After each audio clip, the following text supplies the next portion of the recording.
Attention bar patrons, happy hour has begun. Drinks are our half price and it's time to loosen up from your work week. Show some love to your bartender, that lovable loudmouth with absolutely no filter, Trevor Garner. What do you know about this world and all its demands? Sometimes it's hard to face it. Your new boyfriend? Your future plans. That's Eric Bogosian. You know who he is? Get off your No. Get off your No. throne and have a little faith in this. See you later, alligator. Well, I saw my baby walking with another man today. Well, I saw my baby walking with another man today. When I asked her what's the matter, this is what I heard her say. See you later, alligator. After a while, crocodile. See you later, alligator. What about it? Wild crocodile. I'm just showing you who Eric Bogosian. He's one of my favorites. I've been to see him in concert. He does stand up like When I thought of what she told me, what do they call that? Improv. nearly made me lose my head. He acts out characters that he creates. He creates characters in his head, and then he goes on stage and acts them out. That I saw her, Never heard of him. reminded her Anyway. what she said. I'm just letting everybody See know you later, alligator. I have dreams about him. Act the wild crocodile. It's scary to meet him in the house. Act the wild crocodile. Can't you see you're in the way now? Don't you know you can't style? All right, Zomby. So what's happening? I just got back from being up above in San Francisco. Really? Yeah, went down Friday morning about 4:30 in the morning, and we left about 3 o'clock this morning and got back. Did you take your $20 for the motel room? She said, I'm sorry, Okay. Daddy. What'd you do in San Francisco? My love is just Left in a tent like everybody else. she said, Lived in a tent? forgive me. No, we went to up to the wine country. Went wine tasting and shit. It was really cool. Oh, by Tom Lickass? I said, wait. Up where they had the fires recently, where the places got burnt down in the fires right before the pandemic or right after the pandemic. Yeah. And this is what Brett will know about it. Russian River. alligator. Act the wild crocodile. See you later, alligator. The reason I came up with this song today is because I was looking for news to talk about. You're like when I did the Poor Man Show, I had to like come up with topics for him. And I go, everything's like political, or we're watching like people my age die. You know, it's like, oh, you know, I had that guy from Friends die. What was his name? Chaz. Matthew Perry.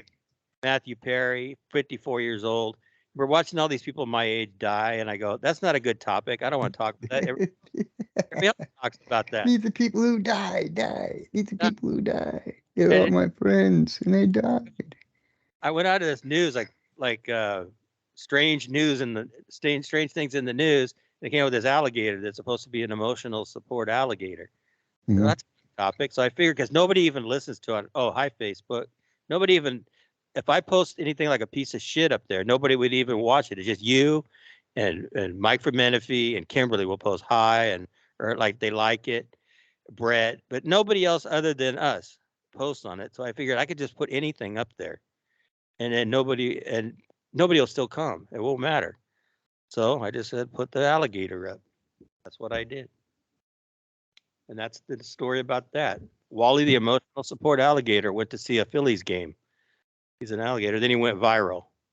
That's what our news is today. This is our news. He's a viral alligator. Yeah, are you kidding me? A Phillies fan tried to come into game tonight with what they said was a service animal. Oh, Kimberly was mad because I posted her name next to it and said she has a service animal. No, I said emotional support dog. Oh, What's the difference between emotional support and service animal? bullshit anyway. Yeah, That's a lot of crap. yeah. What did Exactly. dog do? Dial 911 for you? Yeah, I'm no, going to commit suicide. Okay, I'll dial 911 for you. yeah, it's like calling somebody a dwarf or a midget. What's the difference? They're both small, they're goofy looking, and you throw them against the wall. And they're not me. So, Yeah, me. A service animal, a service alligator, an emotional support, yeah, emotional support alligager. Same difference. fucking pet. And I don't You want to just get want to get over and bring your goddamn dog everywhere. yeah, Crap. white, or you're Yeah. white, a Wado, or a cracker. I don't. I'll use white people because we can't get in trouble for that. Can't use the racial stereotypes, but it's all the freaking same thing. When did Whatever. that happen? What's that? The alligator? Or that you couldn't use stereotypes? Well, I guess I can, but Well, you used to. that's true. I still do with Riley and Madeline. Yeah.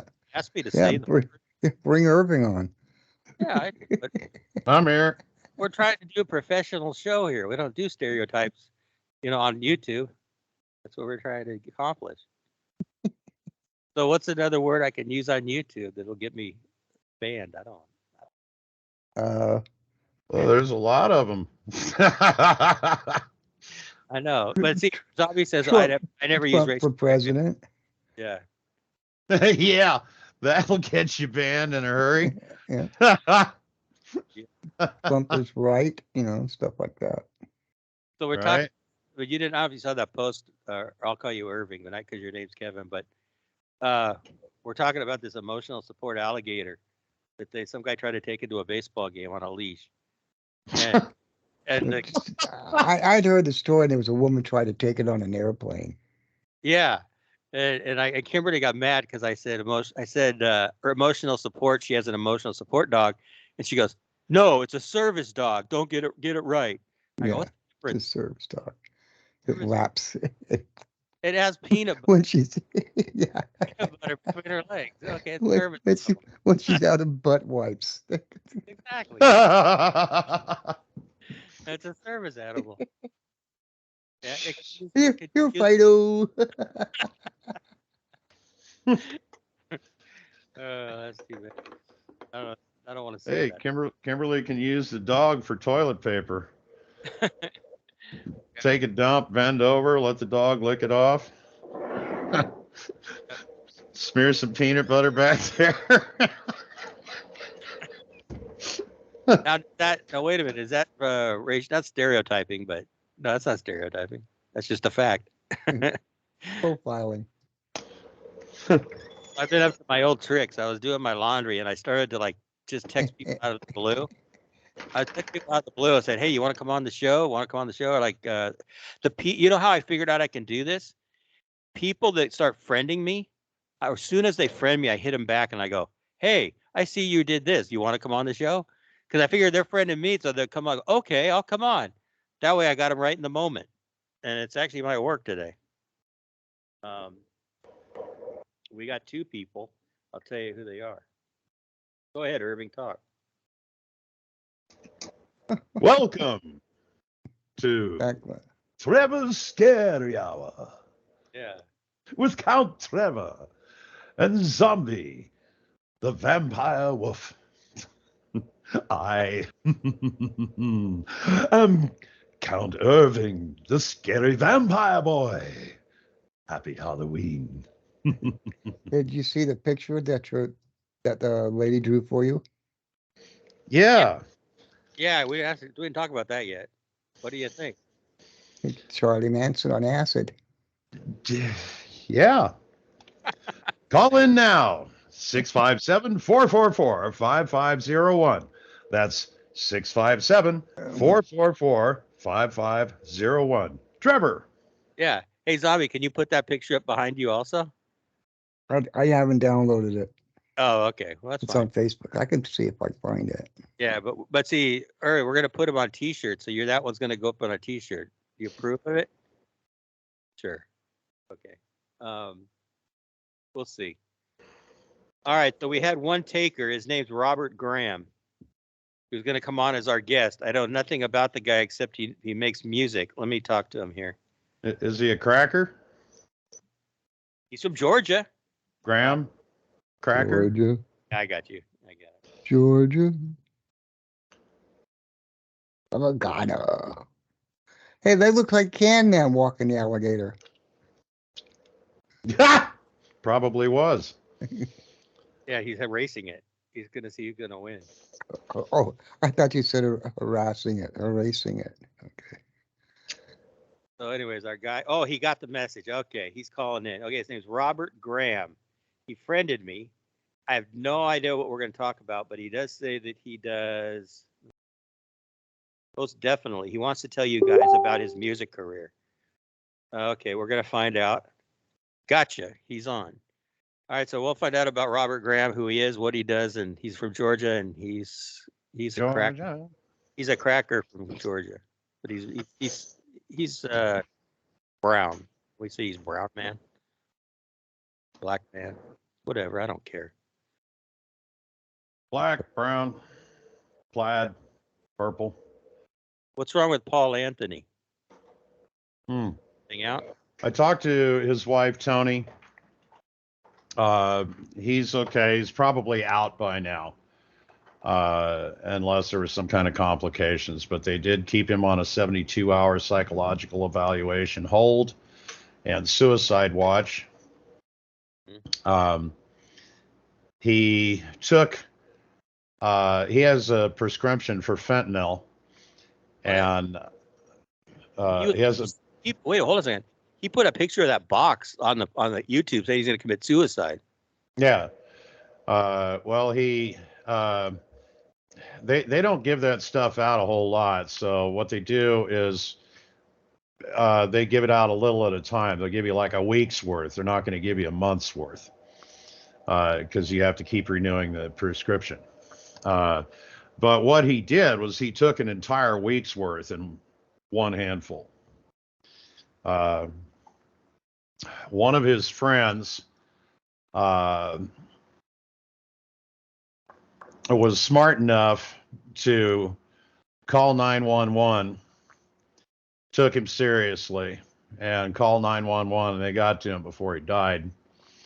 Tony told me that once they got him in the hospital, they gave him some kind of drug. I never heard of it before. I didn't know there was this kind of thing. This drug basically removes all drugs from your system, or at least fentanyl in any case. And so at the point when I talked to Tony, he was having a major drug hangover because it removes the shit from your system really fast. So you don't have time to slowly adjust out of it like you would normally. It's just crash, so he was drug crashing, and he was getting pretty nasty with the nurses, cussing him out, throwing shit at him and everything. Apparently it's to be expected when they put you on this stuff. It starts with an M, but I can't think of what it was. Anyway, he is probably out of there by now. I meant to call him, but he was still in ICU, and of course that's family only. They won't give him the phone for anybody but family. Well, he's been acting kind of like a drama queen or whatever, like on Facebook, put all this, I love you, I want to get friends and things like that. It's kind of, he's out there. Trevor, they got rid of this 1016 show. Yeah. Hey, we've got the guy on the phone. Facebook dumped Hey, it. wait a minute, hold on. We've got the guy. Hey, are you the guy that has the emotional support alligator? Hello? It's too much of a risk because of the safety protocols. I decided to decline that issue. What is about the alligator? It looks like you in the picture. Looks like Mike the Cam Man walking the alligator. Not this time, but right now I'm very focused. Is the cross-country record of 72 cross-country meets in a single season. I'm heading to Woburn for the Woburn Country Club for the Middlesex Cross-Country Championships. That's the all-league meet, followed by a triple header package with State Vogue. and the Mayflower Athletic Conference. Wednesday, I'm heading for the middle school meet for the Roxbury Latin Invitational. No meet on Thursday. Friday, back to Wimpin for the ISL Cross Country Championships, and then on Saturday, the Mooney Invitational. And then the week from Sunday is the New England Regional USA Track and Field Championships down in Franklin Park in Boston. You did it. Here, hey, Cam Man. Listen, There's your song. Who ain't thought of what she told me? This is for, hey, you gotta have your 200-meter dash with the alligator. You're gonna lose.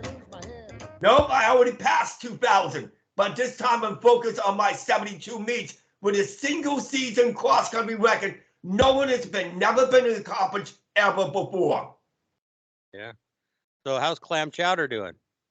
Well, Clam Chowder has got some gifts from Nick Aussie. So it was an emotional moment for Nick Aussie. He said some feel the passion. And also, Brent Buckhatter was furious if the Clam Chowder was not the real person. He's a man in disguise in real life.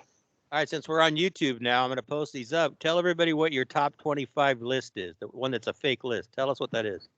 The Clam Chowder issue that Brett hated so much. I know. Okay.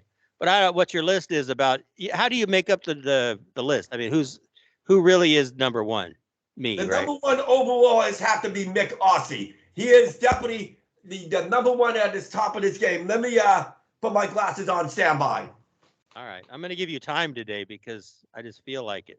You like to feel like it? Who was in top in the rankings? All right, the social media playoffs. You just want to know what's going on, right, Trevor? Right. Go ahead. All right. The number 25. His is after 54 weeks. It's Chris Shoppin of the United States. Wayne Collins, known as Hector Dan Javier Jimenez, is at number 24. Number 23, Snooki, that evil bitch. She's at 23. Number 22 is Crystal Stocks. Number 21 is Leave It to Beaver original cast member Jerry Mathers. The number 20 seed, it goes to Pat Matthews of Beatorama. He's down in Louisiana. Then followed by John Popos, it's in 19. In 18th place is Huntington Henry. He does not appreciate trying to become number one in his own way. Number 17 is Tanner Goltz of the Apprentice Division 3 runner-up, who is the Iowa head of the delegation Republican Party. The number 16 seed is the Aboriginal model from Canada. It's Ashley Collingbow. Number 15 is actress and pioneer 92-year-old Mary Van Doren. And then number 14 is Liz Wild with 5,080. In 13th place, the one you hated the most, it's Eddie Pedicino. In 12th, Eddie, go ahead, explain. He's Ham Radio. He's Eddie Funichiero. That's his name. He That's has a show called Ham Radio on Facebook. That's correct. And also number 12 is Julian Diaz, the weightlifter of the Philippines. Number 11, my Brandon colleague and my good friend from the head of the military service, David Sutton. Then Don Hollywood Yates. Now the reason is with Don Hollywood Yates, they want to sing Dancing Naked People. That's why he is eliminated. Now, here is the top 9 standings. Before you get on, how come Christian Berman's not in the standings? She will not be eligible for next season. Is she on the phone?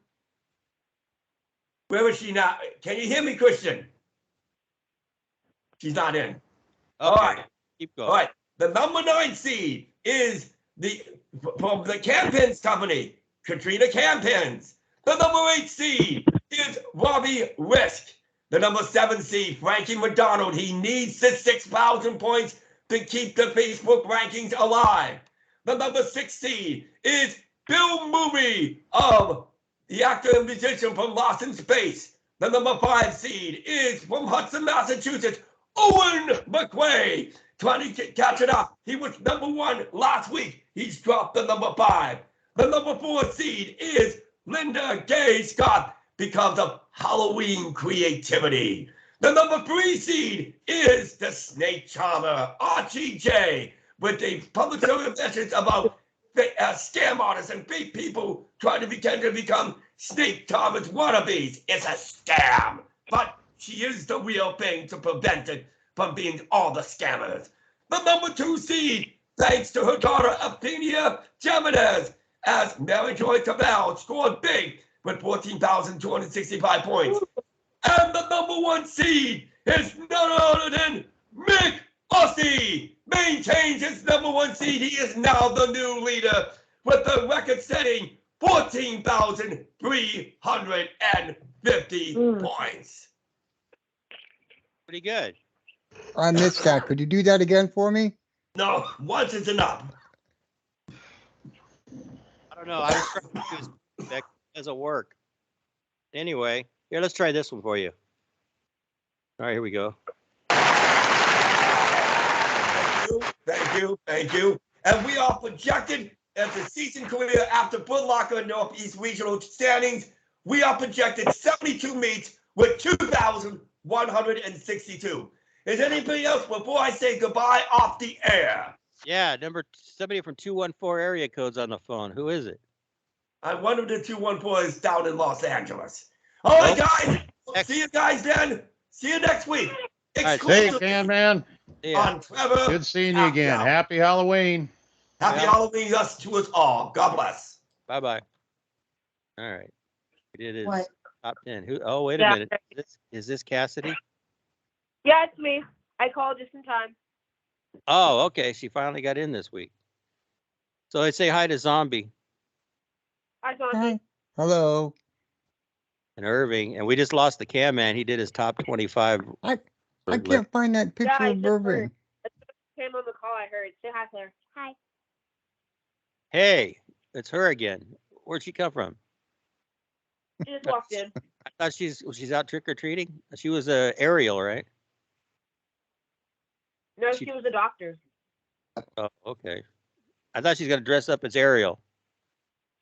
No, I was gonna No, guess she was a Elsa. doctor. No, I'm She was guessing. gonna be Elsa. I don't know what I'm gonna be yet. Elsa. So who is this? Who's the little kid? It's Claire. Remember? I know who it is. I want her to answer. Oh, okay. Zombie. Who's that? Eddie Murphy? No. What's Eddie Murphy? Anyway, we have a guy It's coming on today. buckwheat. I know who it is. He did Eddie Murphy did Saturday Night Live. He did buckwheat. Oh. Okay. No, Graham. Where's Graham Cracker? He's supposed to come on. Retard. Robert Graham.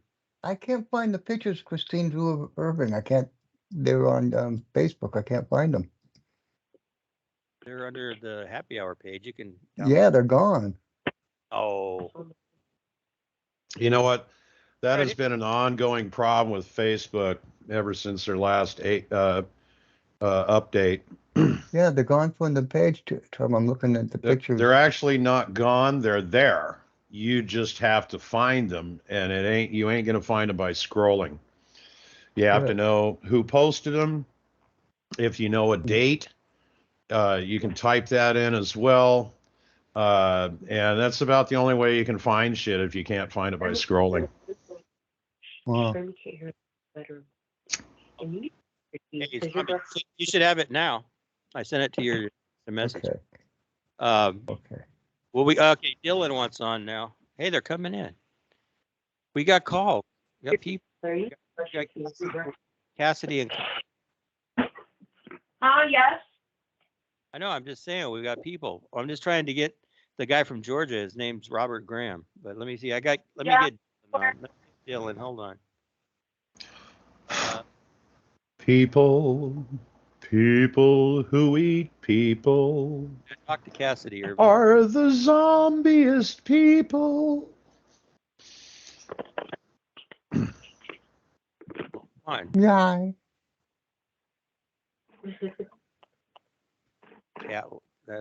Catwoman. Oh, I talked about that. Riley called me yesterday, the day before.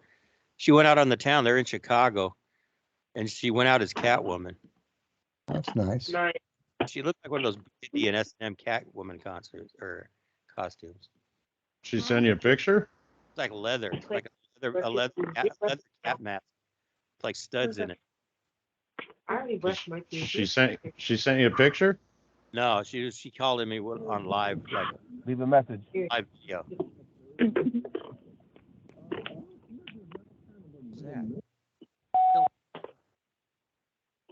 Wow. Was that me? No. The guy named Benji Greenberg we had on before I accidentally dialed the number. So he might come back. Anyway, I'm going to get my cell phone. I'll just get off of that real quick. I lost my cell phone last week. So I went and shipped I bought like an iPhone 15 and it didn't work right out of the box. It didn't work right out of the box. I took it out. I couldn't program it. So I sent it back. I said, fuck this iPhone stuff. And then I mailed it back yesterday, FedEx, but they programmed my old number into it. And now I bought another Android phone, the same model as mine, but the newer version. And I just called them up to program it. And they said, sorry, we can't program it until your other one is returned and it's checked back in by Spectrum. Their company that checks the phones when they get, what do they call that? Return. You really should stick with an iPhone, dude. Oh, I'm not. You know what? I got this next one for free almost. Plus, I got an extra phone for free. So, but the problem is, no matter what phone I get, they won't let me transfer the number until the old phone, the broken phone they sent me back, gets to them. Now I'm another week without my number again. Oh, jeez. I mean, and then they're going to charge me a $50 restock fee on a broken phone they sent me. You believe that? Did you buy it through Verizon? No, I got it through Spectrum. I got all my stuff's on Spectrum. I went to Verizon. I'll tell you what they do. Their monthly fee is like $65 a month for one line. I'm paying $29.95. So get a hold of customer service at Spectrum and tell them you're not going to pay a restock fee for something that doesn't work. I know. But I still got to get to work. So just tell them you're not going to do it, and they'll handle it. They'll deal with it. They won't make you pay it. All right, I'll let everybody know. I don't like them. So there's the video. Irving. So Cassidy. We're doing this upstairs. Tell us something that's going on in Texas. Just don't make too much noise, please. Don't do too much. Don't do what you did last week. You were just cutting up. Ooh, Claire? I'm sorry? Claire was cutting up? Yeah, just cutting up. Just doing the same old. What was she doing? Basically just playing around, doing a little too much horseplay. What do you think of that, Irving? Didn't want her to get hurt. But she was being good. I know she had a lot last week. She had a lot of fun with Irving, asking him random math questions out of the blue. That was fun, though. Hopefully this recording stays so we can get it up on YouTube. She's a good kid. Yeah. Yeah. She's a good kid. Go ahead and take the duct tape off her. Yeah. He said he was joking. He said Duct tape. They said you're a good kid. Yeah. You have to tape on me in the first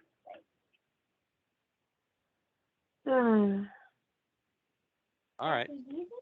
What do you think? Oh, since I know you're into this, I brought that topic up. What about that emotional support alligator that the guy he took into a baseball game on a leash? Do you think that's like a good emotional support alligator could be I don't know, an animal that you can use? What do you think? Well,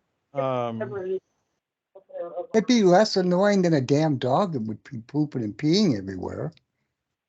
true enough. Yeah, You know? What's it gonna do? you're in Louisiana, you can eat it. You know, eat it. At least alligators don't poo and pee everywhere. You gotta pick up after them. If you do, it's no big deal. Right. There's no law against alligators trapping. And there's no leash law about Mhm. alligators. Mhm. Leash law for dogs. I mean, you could like get any type of animal and make it your emotional support. Yeah. Actually, it occurs to me that the creature of the Black Lagoon might be a good emotional support critter. I'm just trying to make topics here for you guys. I wonder if I get disability to pay for my table showers. That would be a great trick, Zom. Now, I would actually say that this right here would be the perfect emotional support animal. Oh, What? I can't see her. the most who? What would be? Let me see. Is that Elvira? Duh. But you know she's a lesbian, right? Yeah. So, well, she's bi actually. Her name is Cassandra. Sandra Peterson. Yep. Used to work with Paul Rubens. Well, it used to work with Paul Rubens in the Groundlings. Yep. Yeah. And there's from the Groundlings, there's about 4 or 5 people. John Paragon was one of them. That's her longtime friend. He's gone now. John Paragon on her TV show, Elvira, Mistress of the Dark. He was the guy that played the breather. Oh, yeah. Yeah, that was John Paragon. I love that character. Hi, guys. Hey, Dylan. Hey, Dylan. How we doing? Good. And I got some good news for Dylan. Dylan, guess who I'm trying to get on the show, and he might come on. Who? You ever heard of a guy named the Toronto Blue Jays, Jesse Barfield? I think I've heard of him. Yeah. He was back in the 80s. Okay. Jesse Barfly? No, Barfield. You ever heard of a guy named Dave Steve? You know, I think so. Yeah. Dave Steve, George Bell, Lloyd Mosby, Jesse Barfield. That was 1982 Blue Jays. We got to get Joe Cotto on. That'd be cool. Yeah, he moved. He moved from his location. I think he was in Kansas. How about that Barry Ballblower guy? Who? Barry Ballblower. Barry Ballblower. No. Al Snapper. Well, I wonder what his vocation was. He blew the dust off the balls. Yeah. Like Pumped them up if they got a little deflated. Yeah, make sure there's no lint on them. He was the water. Anyways, Hey, Cassidy, we've got Dylan on the phone. Hi, Cassidy. Oh, hi. Good to Hi, hear from Dylan. you again. I'm Yeah. sorry. It's good to talk to you again. How's it going? Oh, it's good. I'm good. We're just preparing for Halloween. We're getting our costumes at the last minute because my grandparents aren't really too big on Halloween, but they are for Christmas, though. I love Halloween. Halloween's one of my favorite times of year. Yep. Same. Same here. It used to be. Seeing how the kids dress up, brings back actual only memories. favorite is Halloween. I don't really care for Christmas much. Christmas is an excuse for everybody to be assholes to everybody. Yeah. And Thanksgiving is okay, but it's just, it's a food holiday really. And, I can do that any time of the year. So, really Thanksgiving doesn't do much for me. Easter does absolutely zip fuck for me. I like Easter. Other than hurling eggs at my neighbor. I'm dead. I like the yearly purge. The one time of the year where you get to decorate your eggs only to either use them for whatever you want or hurl them at other people. Right. And yeah, I mean, there's 2 ways to do eggs. You can either do them raw and just splatter somebody, or you can do them extra hard boiled decoration and actually injure them. Yeah, I did that. Yeah, I had that show with the Cottonmouth Kings. I don't know if you remember who they were, but Yeah, and then Brad Xavier, Daddy. When 1979, when I told this story on that podcast with Poor Man, that he stole my Halloween candy. Had a pillowcase full of candy. Me and Roger, I remember Roger who passed away, rest in peace, my buddy. Anyway, so yeah, Brad Xavier, the lead singer for the Cottonmouth Kings, when we were kids, he stole my Halloween candy, and then he egged us and shot us with like shaving cream and all that stuff. He's our age, but he was bigger. He was bigger than us. Yeah. So that happened. One of those baby Huey kids. Yeah, and then my dad got pissed off, and he went over to Brad Xavier's dad and told him off, and I can't remember what happened, but I don't know. It's just something kind of fun to think back about. It was at the time. It wasn't even traumatic. It was just us kids being kids like we used to be, back then. I don't know about Claire. Claire, what if you had somebody steal your Halloween candy? You get shot? Huh? Don't let nobody steal your Halloween candy. I would get first. I gotta go, you guys. All right, John. I'm All right, fading. we'll see you later. I'm fading. I got back from San Francisco this afternoon. So. Yeah, you was tell everybody San Francisco. Yeah. Bicycle. What, you're in San Francisco right now? No, I was in Russian River, actually. Oh. Which is nice. It was where the fires were, but it was very nice. A lot of wine. Yeah. Okay, you be good kids. All right. And We I'll will. see you Okay. next Sunday. Kidding. No I'll fucking behave. way. All right. Good But night. just don't get caught. Bicycle. All right. If we're still Later, ready. Zom. Love you, man. I'm Happy going to Halloween. take a nap. Bye, Happy Halloween, Zombie. Zombie. Happy Bye. Halloween. Bye, Zombie. Bye, Zomby. Zombie. So tell us about the hockey season. See, everybody, I thought about this too. Not everybody on here likes sports. Not everybody on here likes movies and TV. And then Claire doesn't like anything. And Cassidy likes Disneyland. So we'd have to. Well, I don't just like Disneyland. I have a lot of interests. I like Disneyland. I'm mostly a little more I'm more into Looney Tunes. I like Looney Tunes a lot more. I'm just a nerd. I'm a geeky anime fan. I'm into anything really that's animation related. Yeah. I don't know. I'm not. Yeah. I mean, I like the Flintstones back in the day and stuff. But I like that. I don't know. Irving's more. Go ahead. Coffee, look, I show you a trick. I see. Hockey season is going really good so far. Yeah. Yeah, Any- there's actually an outdoor game being played right now on TV. It's Edmonton versus Calgary. They're playing outdoors in Edmonton, which is really cool. Yeah, Frankie's into hockey. I know we don't talk about it. It's fine. But how did you get into hockey when you were a kid, Dylan? I just started watching on TV, and that's how I grew up. And watching the Maple Leaf games, on Saturday nights, that's what you'd watch in the household. Saturday, hockey night in Canada. Did you ever collect hockey cards? Peachy. No, they're called. Yeah, hockey puck. No, Frank. Dylan, you know that in Canada, the Topps baseball cards are Peachy. Yeah. Peachy's the Canada name. And they're cheap. But anyway, so you collect hockey cards? I used to collect hockey cards. I like to get autographs a lot. Autographs is my favorite thing to collect. I'm not really into hockey. I like playing air hockey though. That's fun. I like getting hockey. Oh, I love air hockey. Oh yeah, that's on funny. On a regulation table. Oh fuck yeah. You know Irving these has a little hockey mask. chocolate Killer hockey. I see.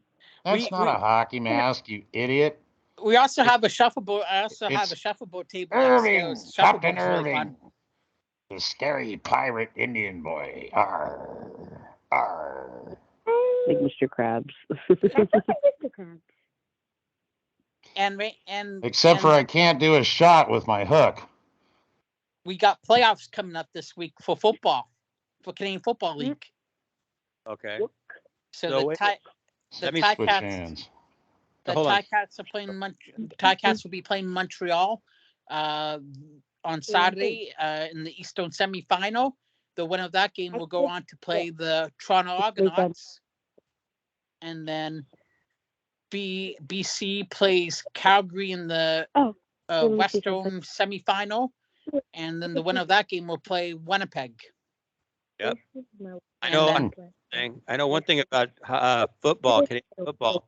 I know the guy who owned the Argonauts, I believe one year was John Candy. Yes, he did. Yes, he did. Yep. He was an owner of the Argonauts. Yeah. Cool. I think He would have been a really cool guy to me. Like I remember watching Uncle Buck, Planes, Trains, and Automobiles. Where your desk go? Hold on, Cassidy. Let them talk. We're talking about Planes, Trains, and Automobiles, the movie. You ever seen it? No, I haven't. Okay. Oh man, you got to see it. That was one of the best movies. Steve Martin and John Candy. Yep. The line is what? I know who they are. What was the name of the movie you just referenced? Planes, Trains, and Automobiles. Oh, I've heard of that, but I haven't seen it. I do love John Candy and Steve Martin, though. I love them. Mm-hmm. I like what's Uncle Buck? Yep. Oh yeah, I love that one line in there in Uncle Buck. Or it might have been Who's Harry Crumb. He's talking to this guy that's got this fucking wart on his face.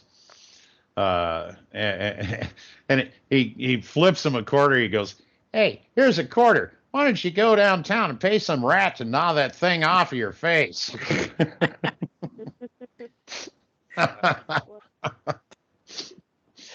One of my favorite parts of the movie is when he's knocking on the Ron house at like 4 a.m. in the morning. Oh, Uncle Buck? Yeah. Yeah, that's that one. Yeah, John Candy. And then, the wrestling when he was in, remember that wrestling scene? Was it Stripes? I think it was in Stripes, yeah. When he was like in the mud wrestling with the girls. Oh, right, yeah. Mm-hmm. Yeah, he was Stripes. great. And then his last movie, which was a comedy western, Wagons East. Yeah, that's where he died. Yeah. They had a body double fill in for him. They got most of what they needed from him already when he died. But they did have to have a body double come in that they shot him from a distance from the side and from the back, closer up. That was a shame. Talk about acting. Like, remember that guy? He just died yesterday, Matthew Perry. Oh, yeah, Oh I my saw God. that. I just heard about that. From Friends. An actor from Friends who passed away. And they said it wasn't suicide. He died in a hot tub, just I guess. Yeah. Fell asleep or something? Yes. He must have. That's unfortunate. He must have stayed in there for too long. What? A man who was on a show called Friends passed away, and he drowned in his. I got me thinking about people with rich money. I mean, she has that Friends money. You know how much money he probably is worth with that TV show money. And after all that money, at 54 years old, he's gone, wiped out. And it's like that don't matter at all.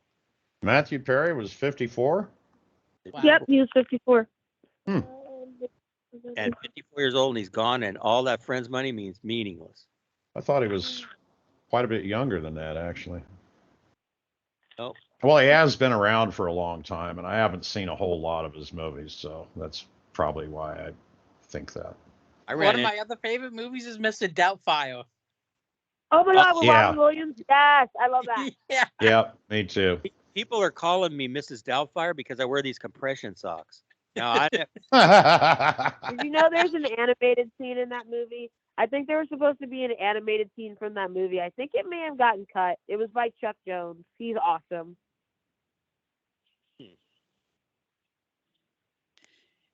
And the mask. And the mask of Jim Carrey. Yeah, it's probably on the TV in the background somewhere. What is? The animated. She's playing with the she's playing with the ball. Okay, that's enough. She's playing with the ball, and then she puts some beads in it and is making it into a maraca. Yeah. You gotta pay attention here. Over 10 seconds. Listen, Trevor, Uh-huh. I was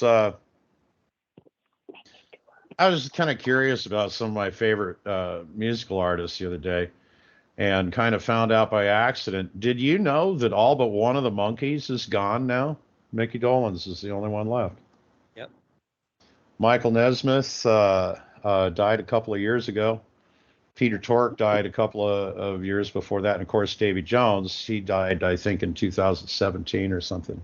Yep. Here's some more trivia. Do you know who was going to get Davy Jones's spot on the Monkees? He tried out for it? Yes, I do, but I don't remember. Who was it? He's on K-Rock, the radio station. He was Rodney Bingenheimer, Rodney on the Rock.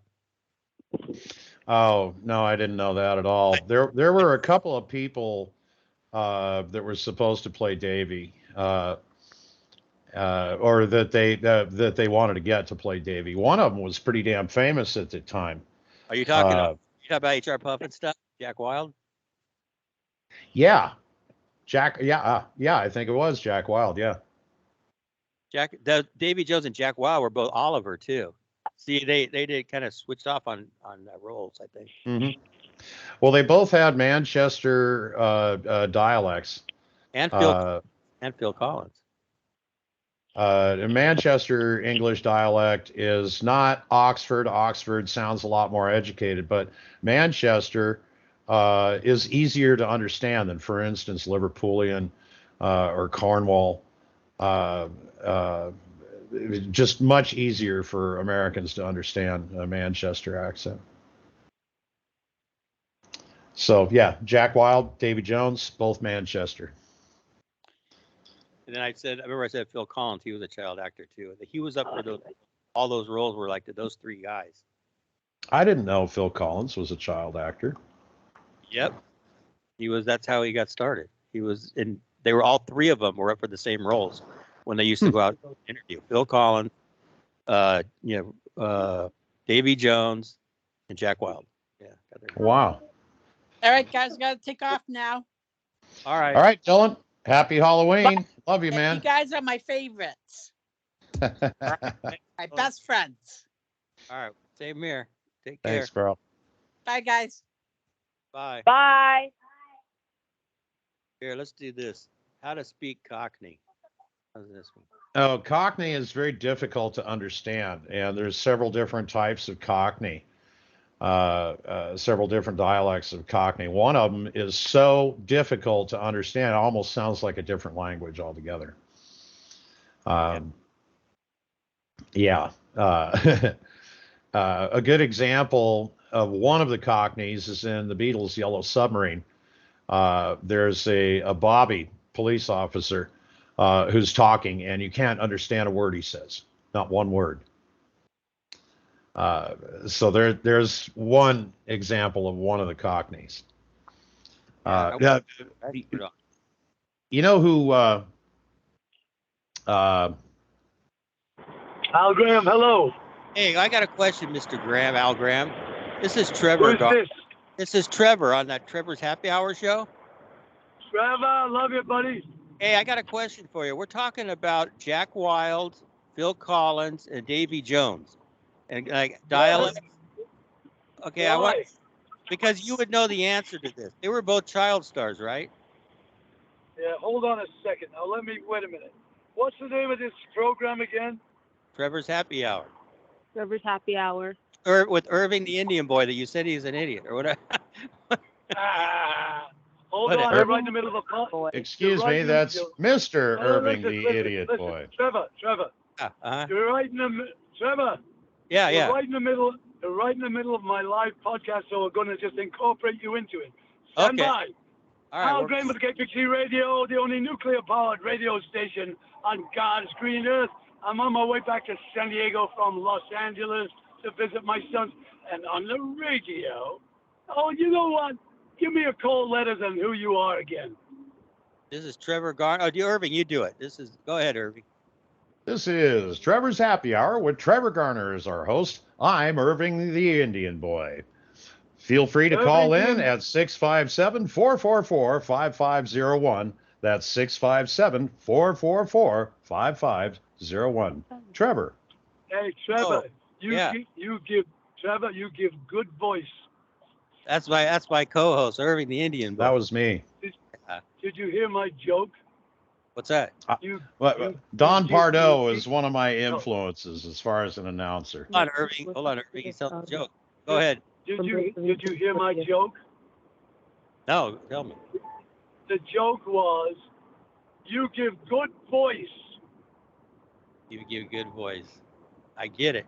Okay. I get it. It's manic British humor. Exactly, but we have a child on the line. Oh yeah. Hey, what's the subject today?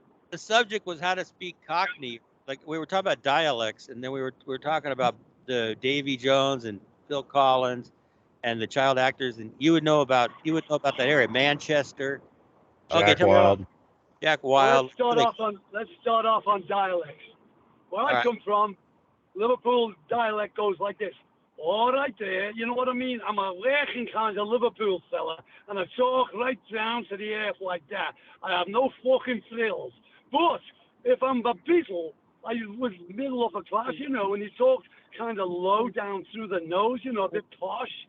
So all right, this working fella and the posh fella, Paul McCartney, you know, being the Beatles. Okay, Manchester, 15 fucking miles away, talks like this, Davy Jones.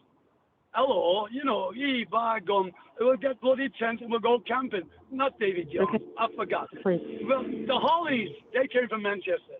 They would talk like that. Now listen, when you get to London, you've got... And then, of course, you have Oxford, which is a bit more educated sounding. Rather like this, I might say. Who taught you to speak broken English? Now listen, son. Who is that? That's Irving again. The guy you said he had good voice. Yeah. No, whoever made that Cockney accent did a really good job. Hang sound on, like someone I can't put my finger on who you sound like. Who is that? Who is that? That's Cassidy. Cassidy. Oh yes. Yes. Hi. Look, I'm going to speak Spanish to you. Are you listening? Yes, I'm listening good, loud and clear. I know how to speak Spanish. Hush, he's talking. Losa, I'm going. Are you ready? Yeah, go ahead.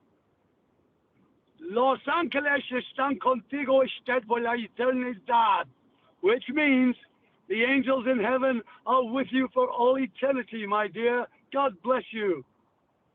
Thank you. Now let's get back to the Cockney accent. Right. Okay. The Cockney, he talks right through his fucking teeth like that. You know what I mean? He doesn't fuck around here. He said, boy, come out if you're fucking troubled some other fucking place, all right? Don't fucking bring him down here to my manor. Fuck off. That's the Cockney. I was telling Trevor that there's a couple of different Cockneys. One of them is not understandable to Americans at all. Sounds like a different language. Well, listen, they don't exist anymore because they knocked old Cockney down and scattered them to the seven fucking winds. Listen what happened. That old accent, hello, mate. Do me a favor.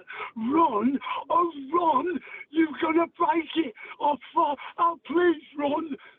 Real fucking Cockney. Okay, now, there's a fast-talking Cockney, and he talks like this. Right, get your fucking stuff, get it out. I'll put your fucking head in if you don't get it out. Right now, mate, get off my fucking minute. Okay, now you try to figure that one fucking out in fast motion. Exactly. Remember this. In England, there are hundreds of different fucking accents. I mean, and listen to this. 13 miles from my house in Yorkshire, they still speak in dead tongues. Now listen what a dead tongue is.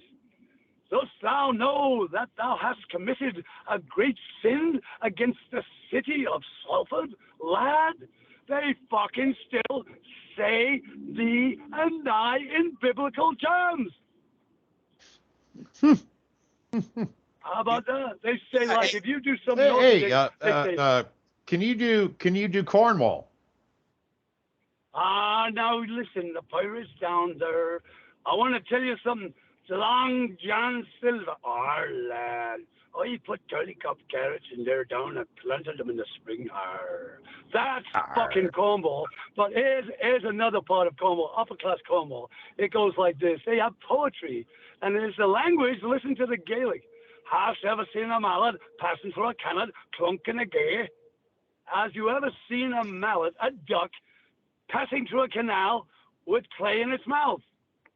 So, I like weird that fucking one. language. I wonder if you can do an Irish one. All right, now Irish. you got on one of. Well, you of got on course one they of can these do things. Irish. We're gonna do Irish, Scottish, Welsh. Stand by. Okay. Irish. Well, no, I'm on the radio now with a little lad. What's your name there, Peter? Well, listen, Peter. My mother was raised in Dublin, and we talk right through her teeth like that now. And in Belfast, across the fucking river where we're always killing those people, they're a very right tight through the teeth like that, you know. A different kind of Irish, a steer Irish. But the southern Irish, they fucking talk like that. I'll fucking tell you this now, lad. If you don't buy the next round, I'll pull your fucking lips off. Now, go on with you. They are.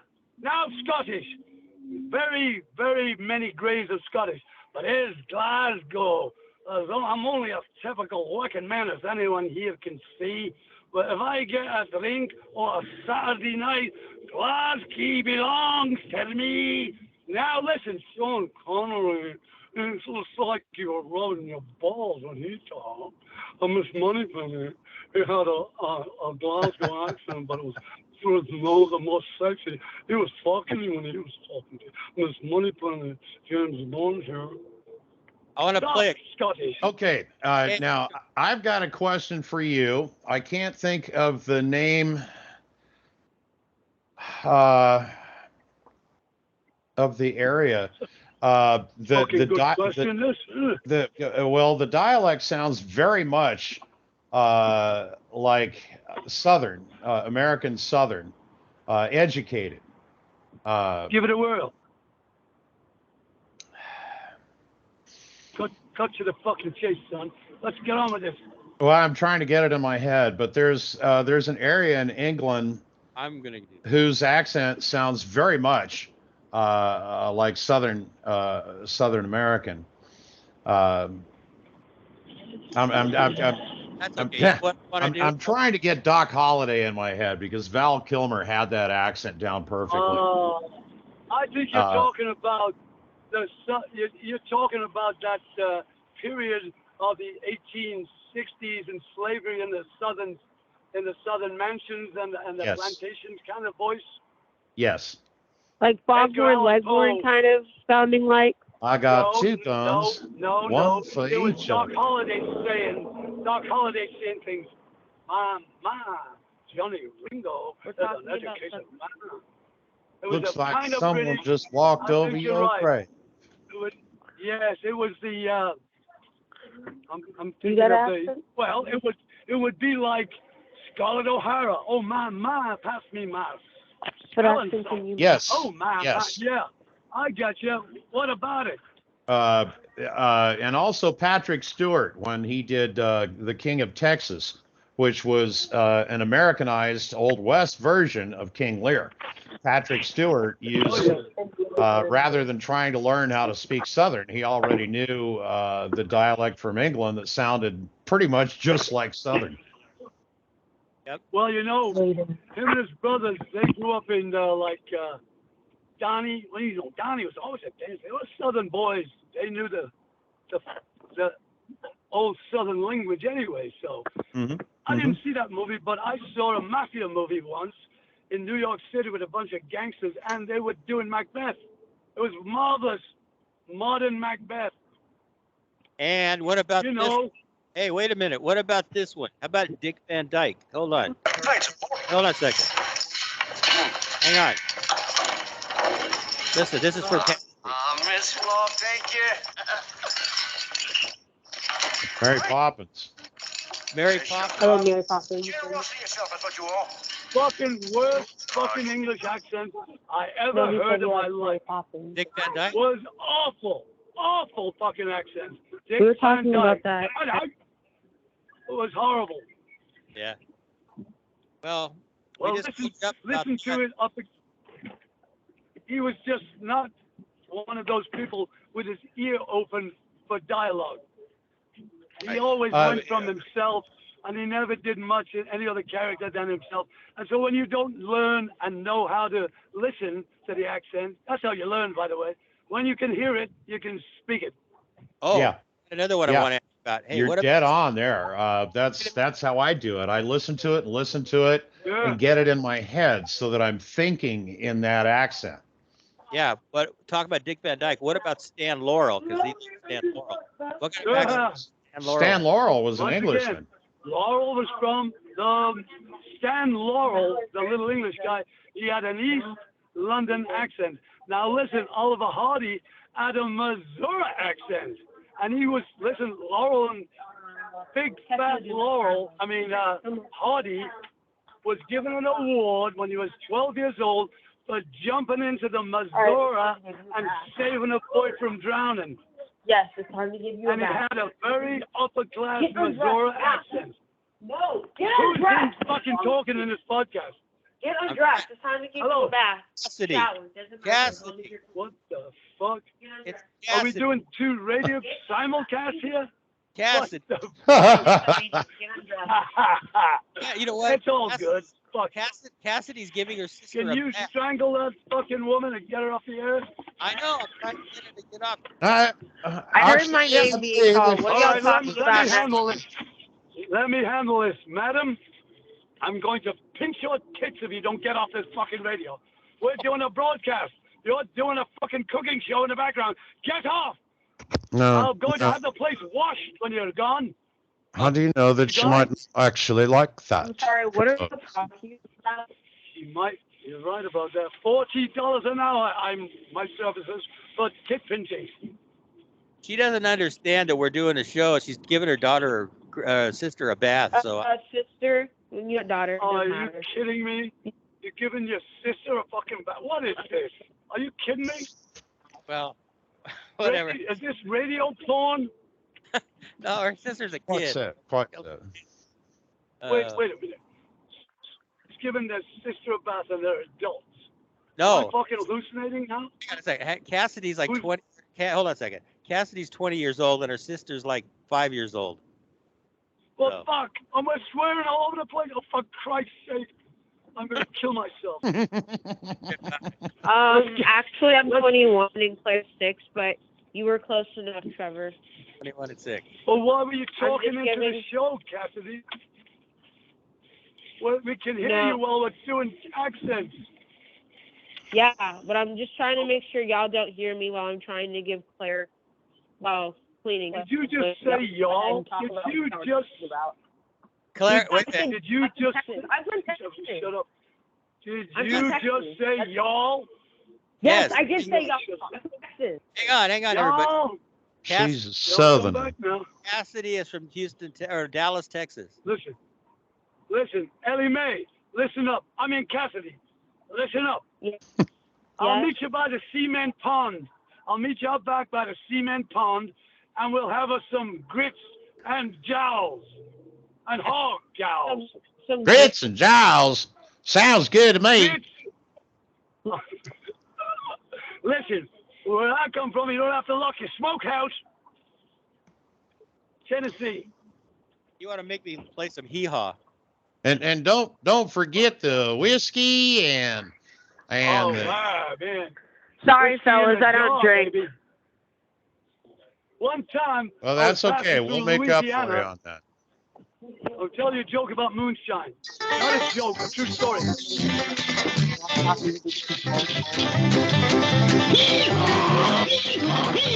Okay. Welcome to Hee Haw, starring Fucking Buckle. Lone Ranger strikes again. This is fucking great.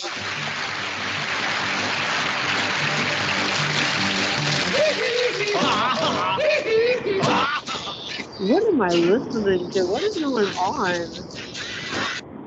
The theme song for Hee Haw. Oh, that was great. Do the one, do the. The Beverly Hills Phillies won. Yes, that sounds like a lovely song. Yeah. Lovely song. Hey, That was listen, lovely. Come on, let me have some more questions. Okay. Hey, Cass. Tell I'm When listening. ready, Gridley. Cassidy's into Disney, Anna. She likes Disney and she likes Looney Tunes, the cartoons. Yes, I love Me Looney too. Tunes. I love Looney Tunes Me too. and anime and Sailor Moon. Good. You're after my own heart, young lady. I love all that stuff. I'm 80 years old. How old are you? I'm 21. Sounds like a perfect Sound match. older. Well, why would you know all of that throwback shit? You're not young enough to remember that. Well, I'm missing on the soul. Okay, fellas, y'all have to understand. Fellas, just you have to understand. I live. This is the 21st century. Everything I know right now that y'all think I am way too young to know, I can research online. Rocky and Bullwinkle, Jack Benny, Phil Hartman, all that stuff. I love it. I can literally research it online to my heart's own content and enjoy it just as much as you fellas do. Jack Benny Well, you and know what? Bob Hope, my two ultimate want to tell you, favorites. want to tell you something, young lady. What I was Yes? referring to is most people do not have the minerals and the brains enough to do what you've done. You found a little niche, you researched it, and you're like with us now. You know the same information as us. I wish a lot more young people would do some fucking research and we could talk to each other more.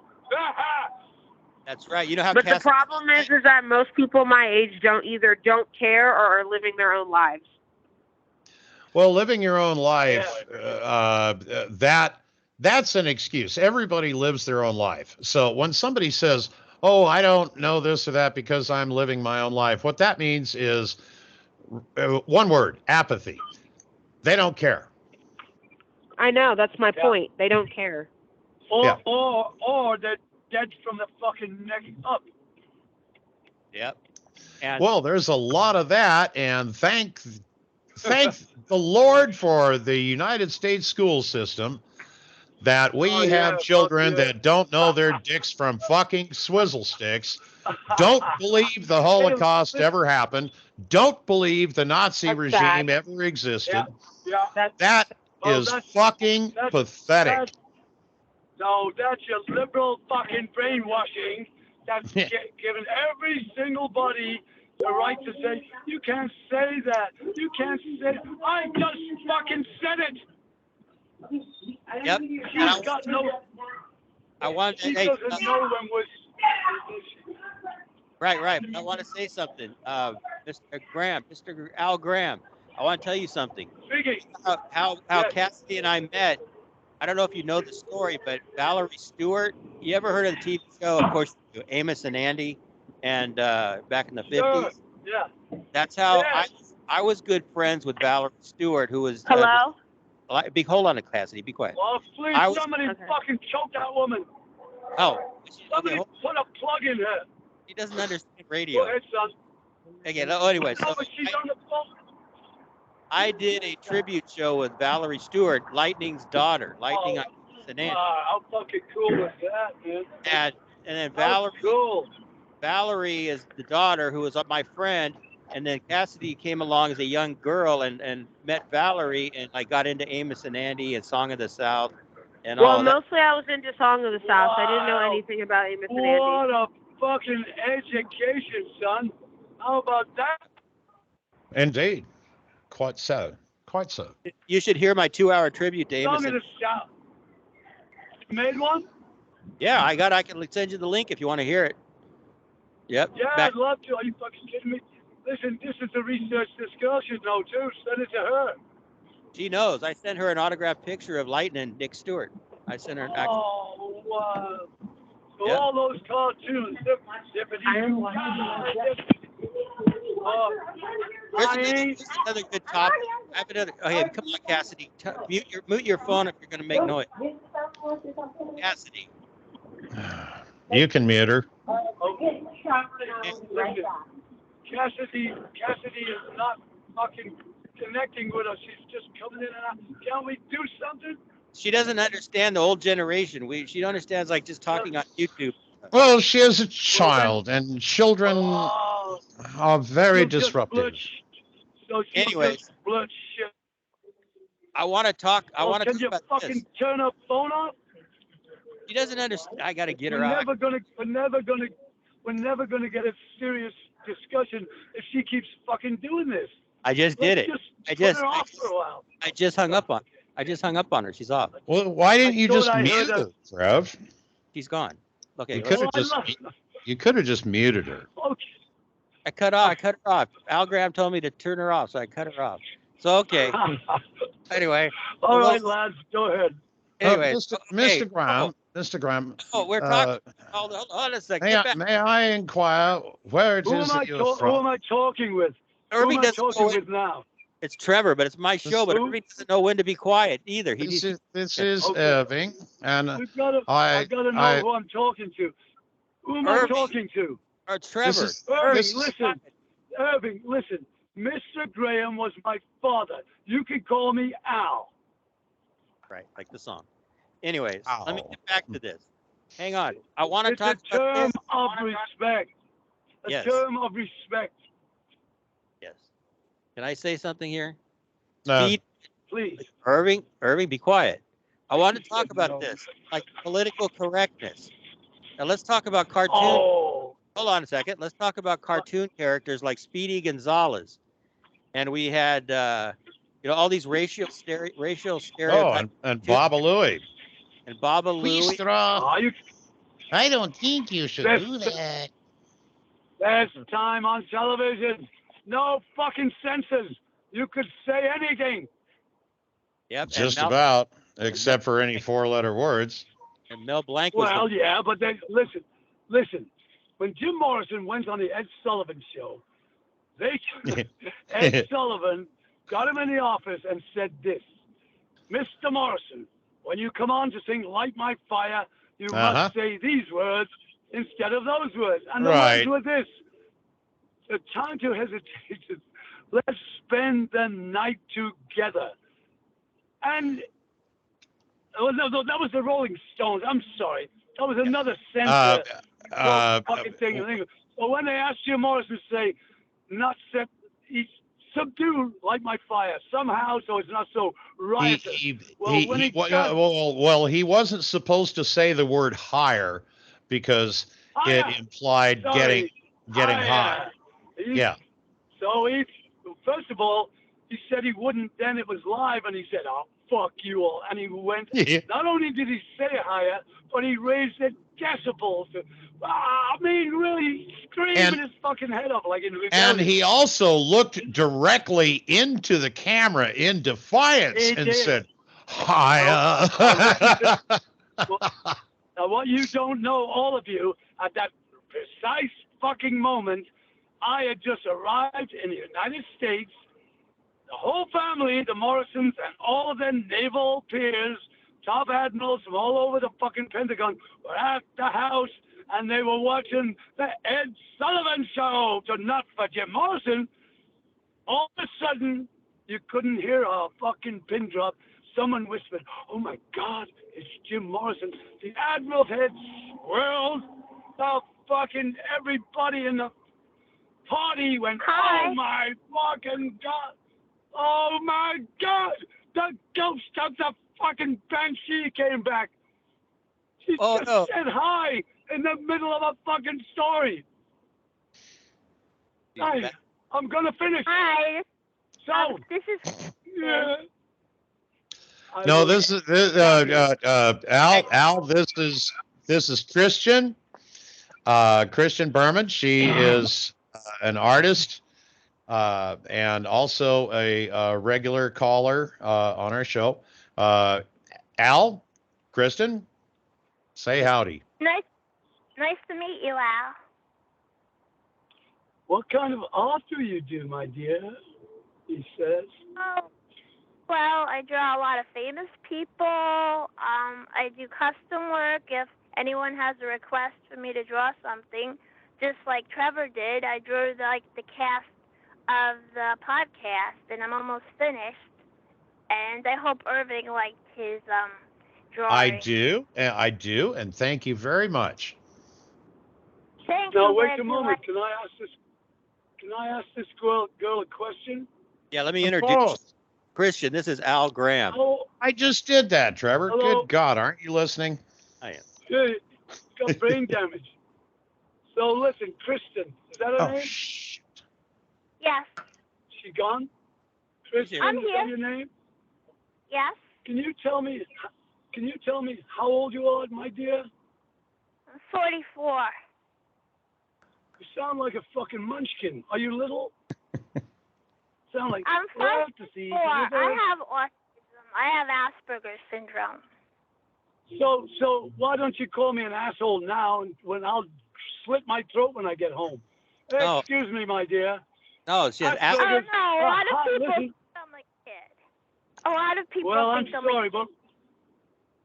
let me tell you will about tell my you. experience. Let me tell you about my experience with Asperger's disease.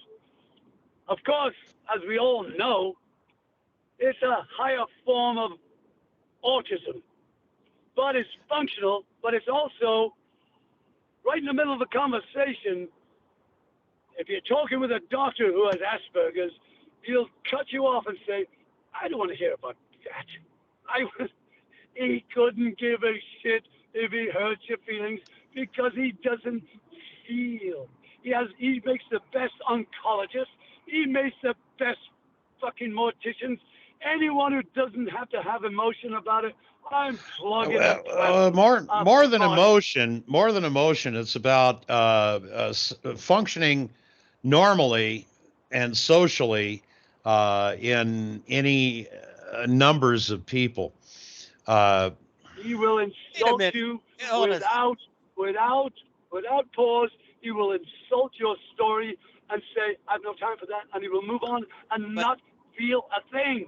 No, but I got to get in here. Okay, but Christian has Asperger, but she has emotion. She's like happy all the time, and she's like, Christian. All right, then. She's got a better degree of Asperger's. Well, Wonderful. That is not true, actually. There's a lot of people that have Asperger's that are empathetic and they have a lot of feeling. They just can't express themselves that other people can understand. They have trouble relating to people. Yeah. Well, right. I was like saying to myself, is this a fucking joke? I thought it was. Then I said to myself, wait a minute. Just wait a minute. There are many people with disabilities. I'll give you one of my heroines. Her name was Saint Teresa of Avila, a little tiny nun in the 12th, 13th century that cared for poor people in her little nunnery.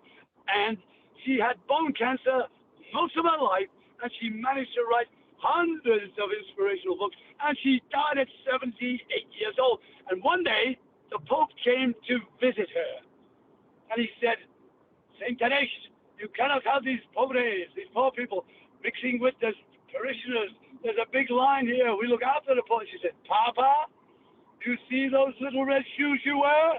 He said, yes, my child. He said, well, these people have 2 pennies, and one of them they give to you in your church every day so you can wear those little red shoes. Now, go away from my monastery. I think she might have used stronger words than that. But he left.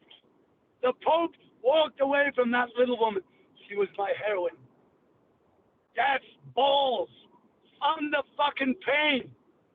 All day long. Every day, every night. What an inspirational. So when I was going through my worst, shittiest time in my life, I prayed to Saint Teresa. And in the night, I saw her little black eyes and a little white cat. And she said to me, calling. I went, oh, fuck, they're calling me home. And then I saw a purple and blue light flashing in my ears and eyes. And I could hear angels' music. And I said, that's it. They're coming to take me home. And I heard the loudest ringing I've ever heard in my life. I mean, it hurt my ears. And I woke up in the back of a U-Haul truck with all my belongings, a hole in the fucking roof, raining in on me, and my cell phone was laying on the metal floor on the last 2 bars. And I picked it up and I said, hello. And a voice said, Alan, I've got some terrible news for you. And I said, well, I'll fucking swap you. I didn't say that. I said, what is it? So it turns out that a dear friend of ours who was coming to live in California and this person was giving them a nice house to stay in. And anyway, he had to have his leg amputated. He had to stay there in Texas where he was. And so I said, that's so sad. She said, no, you get to live in the house. How about that for a fucking miracle? God damn! Hallelujah.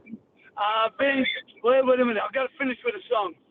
I've been down so goddamn long that it looks like up to me. I've been down so very damn long that it looks like up to me. Why don't some of you people come on and set the poor boy free? That was a fucking Jim Morrison song, and he stole it from Muddy Waters.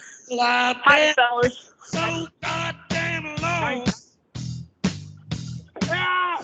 It looks like up to me. There we go. Well, Hey, if he actually published it on an album, definitely he paid Muddy Waters for permission to do it. No, he paid. Listen, out of experience, let me tell you the truth. He might have paid ASCAP, their record company might have paid ASCAP, but every one of those black entertainers got next to nothing. Little Richard got looted by the Beatles, and they never paid him a nickel. None of them Beatles paid a nickel to Little Richard. How about that? That's true, partially. At the time. I should say there have been reparations. I'll give you that. There have been reparations. Yes. But back in the day. I have a question for you. Are you from Australia, Al? Yeah. What? Are you from Australia? From England, you twit. Oh. From fucking Liverpool. Liverpool, England, Gail. From Liverpool, you silly. You know what? Look and listen to me accent. I used to sound like that when I first came over here. But when I was a young man, my mother used to say to me, enunciate. What? Speak English. Say tomato. Say potato. And I learned a little bit better. And instead of going, oh, yeah, you know what I mean? All right, I learned to articulate. And when I was in school, I was so fucking stupid, I flunked play class. And that's no joke. It's because I got hit in the head on the way to school, and I missed a whole year. And when I came out of the hospital, I would smile at fucking houses. Ha ha! People thought I was retarded. I fucking swear to God. I would stand smiling at a lovely house. Hey, Alan, how old are you for real? I'm 61. Trevor is 57. Okay. I'm about to be 80 in about 6 months. You're shitting me. Nope. And you know what? I wake up. This is not a joke, but it is a joke. I woke up this morning at 4 a.m. and I went, fuck, I didn't die. One more day, bitch. And I mean the fuck out of that phrase. It's the saying. Now listen, along the way, things I've learned to steel myself with little phrases like this. Listen, I say this to myself, and I've said it for years. Never give up, never give in, and never back down unless it's just to get a better fucking footing. Now here's a little ditty, an Irish ditty. I rather thought Don't give up, that you Billy, were. so I rather thought that you I'm were gonna sing joking when you said you were 80 earlier. they're almost close to John Lennon there, you know, but you're not quite, you know what I mean? He's talking to his nose like that, a bit more. You know, he was like in his Well, talk. John is a little bit more nasal than that. Yeah, it's a bit more names. Yeah. Listen, he said one time in the studio, after speaking nasal, the studio guy was saying it's over, and John looked into the booth and went, hey, mister, can you hear me? Can you hear what I'm saying? And then he turned to Paul and said, I think he turned it off. He turned it off. That's the way they spoke. Jokingly. They were mocking the lower level of Liverpool. Well, and just so our listeners know, the Beatles were before they were the Beatles, before they were even the Silver Beatles, before they were the Quarrymen. Yeah, they were the lower level of Liverpool. Ringo was the poorest. Yes, he lived in the Dingle, which was the roughest Irish part of Liverpool. But listen to this. When I was 12 years old. Exactly.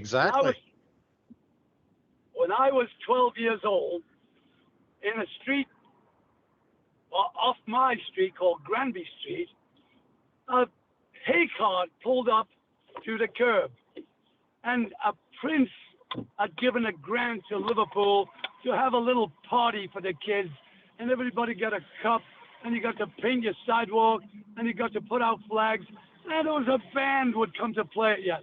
It was a fucking hayride band.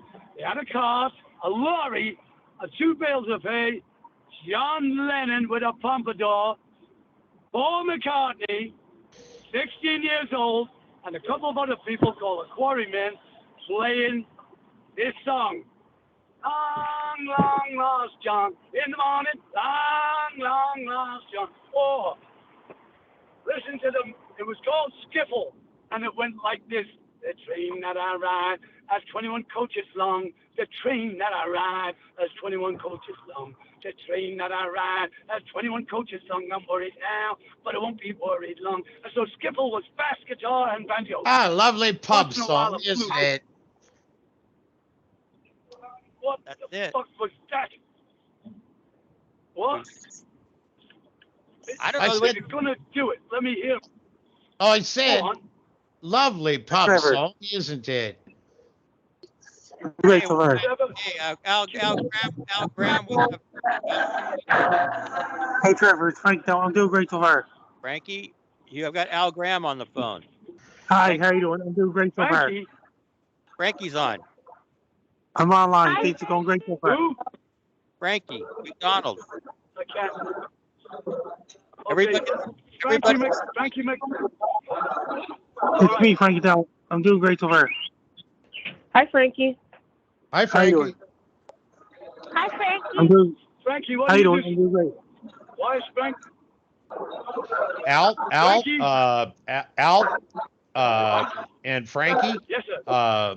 Al Frankie is our resident meteorologist. He is a natural at it. Frankie is autistic, and he has never had one class at all in meteorology, but he has a knack for being able to read maps and Doppler and models and projections. Well, he may be a savant. He is quite so.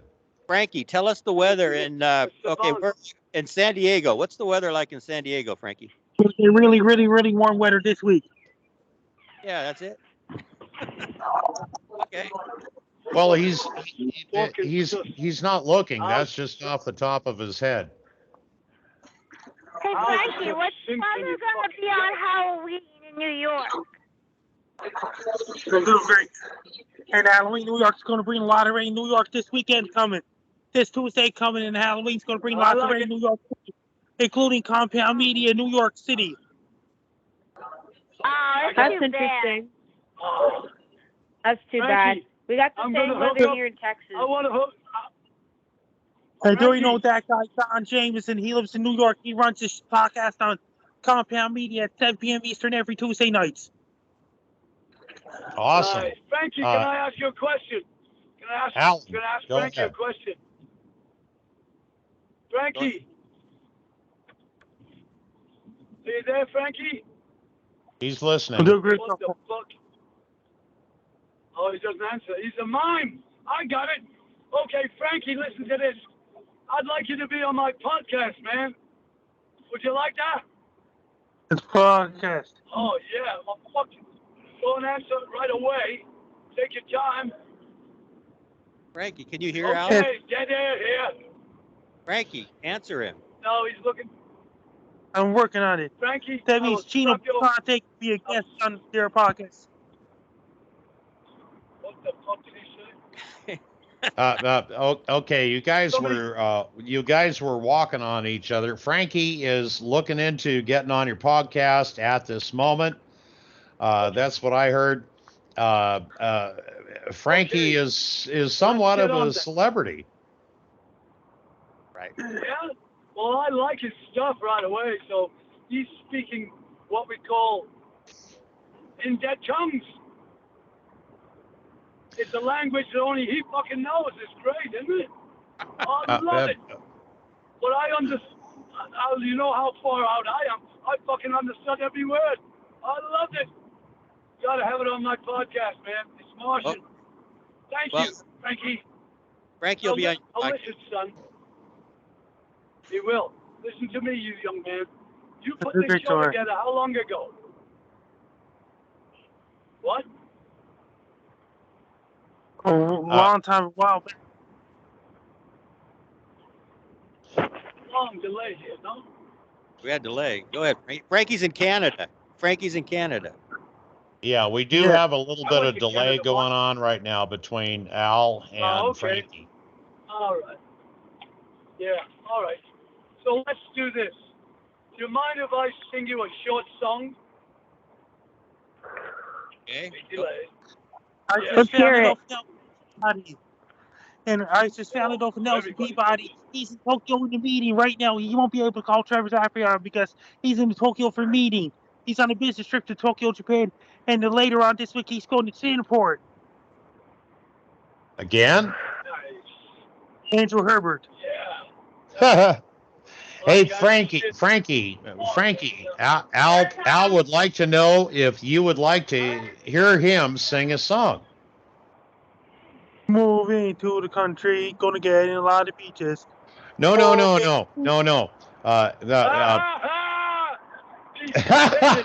just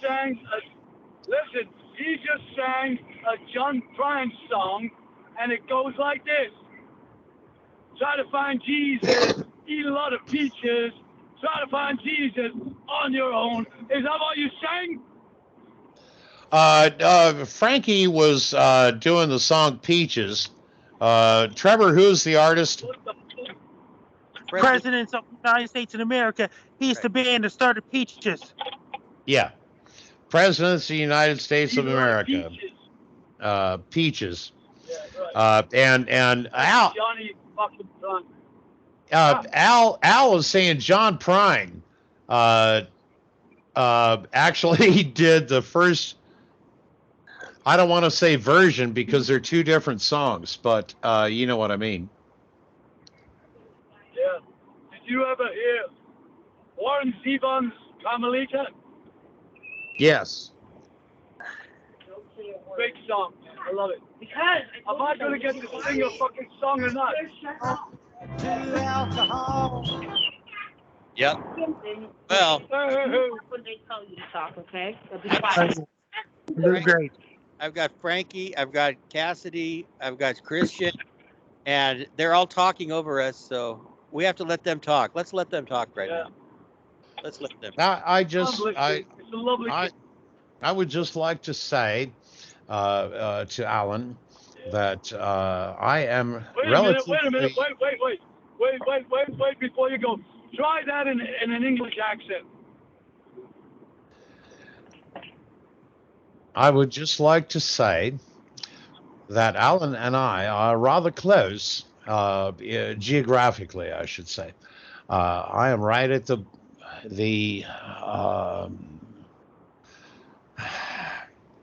I am in South Riverside County, and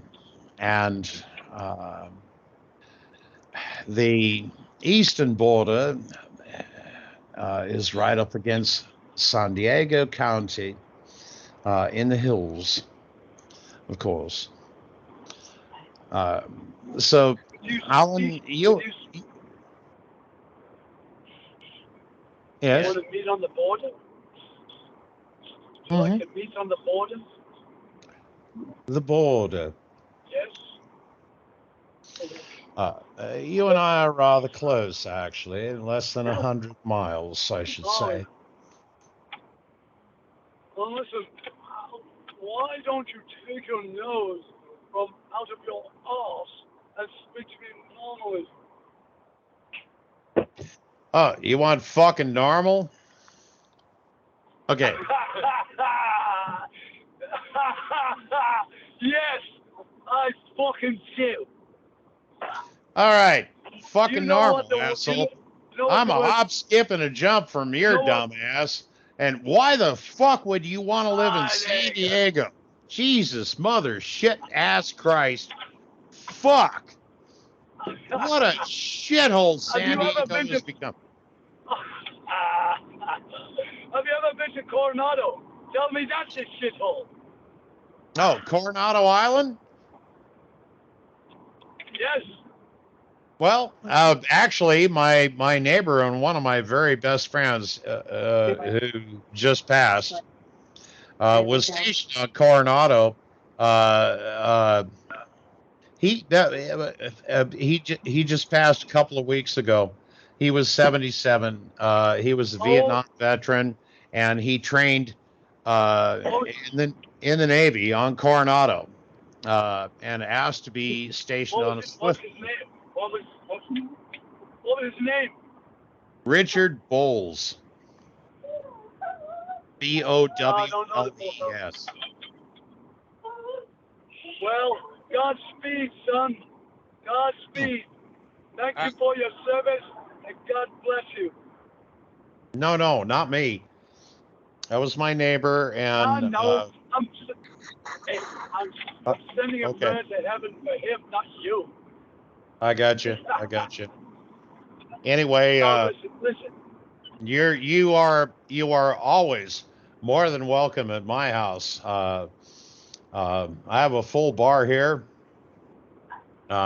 so if you had Skype, you would be able to see my bar. But seeing as Listen to this. I've got a radio station called Pixie Radio, the only nuclear-powered radio station on God's Street, and I've got many locations. So, I've got one in Coronado. I've got one on a boat, pirate radio, floating in the Coronado Bay. I've got one in a major real estate office in Chula Vista. Pirate Another one in radio. downtown San Diego. Yes! Pirate radio, I'm bringing it back. fucking A, dude. Remember Pirate Radio, the movie? Well, That's I what I'm remember doing.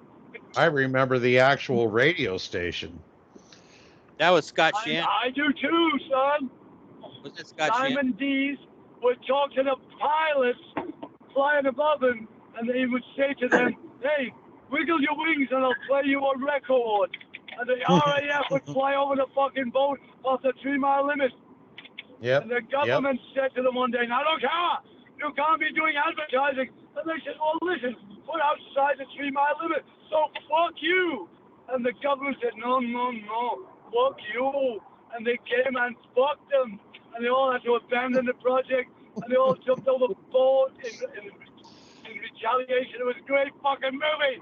It was one of the funnest times. Pirate radio. Now, I can do it without being outside the 3 mile limit. I think, yeah, and it was a floating radio station outside the limit, so they didn't need FCC bullshit. And FCC had a certain amount of control, but they didn't have full control like they do on mainland. They shut them down. They wrote a law. They wrote a new law. And they shut them down for some really bullshit. I don't know, safety violation. They had an old fucking. And that's when pirate radio became Arrow. All the fucking DJs got jobs after that in the fucking BBC and everywhere else. What happened to the equipment on Trevor's Happy Hour tonight? Hey, Trevor, what happened to the equipment on Trevor? Frankie. Frankie, what happened to the equipment on pirate radio? And that means that, hey, radio, that G, I was just double checking it and things like this. Frankie's on ham radio. Yes. Wow! Frankie, that's fucking great. You get Australia. Frankie knows Australia. That means their summer starts on December 21st in Australia. I love ham That's radio. That's I where love Andy Frankie. Dowd station's from. Fuck. That's where the musician Andy Dowd is from, Sydney, Australia. Hold on, He's got his own language, man. Frankie speak. He's got his own fucking language. I love it. Frankie, you just invented your own language. Frankish. Let's get let's get Cassidy in. I speak Frankish. Hang on, let me get Cassidy in on this conversation. Cassidy. No, Cassidy's gone. Oh no, we've got we still have Christian here. Let Christian get in. Cassidy just dropped. Hang on. Irving. Yeah, let. Hey, Al. Go ahead. Go ahead, Cass. Yeah. Did you ever see the 1948 version of Oliver Twist? Yes. Fuck yes, I did. I loved it. It was the greatest fucking movie I ever saw. Alec Guinness was in it, and it was a beautiful black and white. And it was Fagin was played by a great Jewish actor. I can't remember his name. Oh, what a fucking movie! I might correct you and say Sir Alec Guinness. I love that movie. I've seen it like 10 times. Danny wasn't. Listen, it was one of the greatest films I've ever seen in my life. And by the way, they made another great version in the 60s with Oliver Reed, and he played a badass Fagin. But a bad, he played a bad Bill Sykes. He played a bad bastard gangster. But the whole movie about Oliver, did you say Oliver Twist? Yes. The original. Food, glory, food. That came in the 60s. They didn't have the music, but they kind of made it in the 60s Glorious again. food, hot sausage and mustard. Yep. That's it. Don't swallowed or chewed. Hey, hang on. Bill, Irving. ransom. Irving. It's Just picture a great big steak, fried, roasted, or stewed. Oh, food, glorious food, wonderful food. Yes, food. Fabulous food. Glorious food. Food, glorious food. Do you know who wrote that? It was a guy who went nuts at the end, stuffed a lot of acid. He wrote 2 great fucking plays, and then he exploded. His name was, can't even remember his name. They're one of the greatest impresarios ever, but he made 2, and his last one, he started dropping acid and trying to get 2 fucking way out there. And he's trying to do an acid Tommy, fucking all day night, all at once. He lost Hang on, his fucking mind. Was it the same guy that wrote the?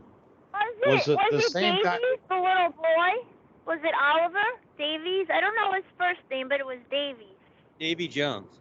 Yeah. No, his last name was Davies. No, I can't remember. It was awful. Well, look, somebody just look up Oliver Author on the computer. I don't have one, but it was somebody.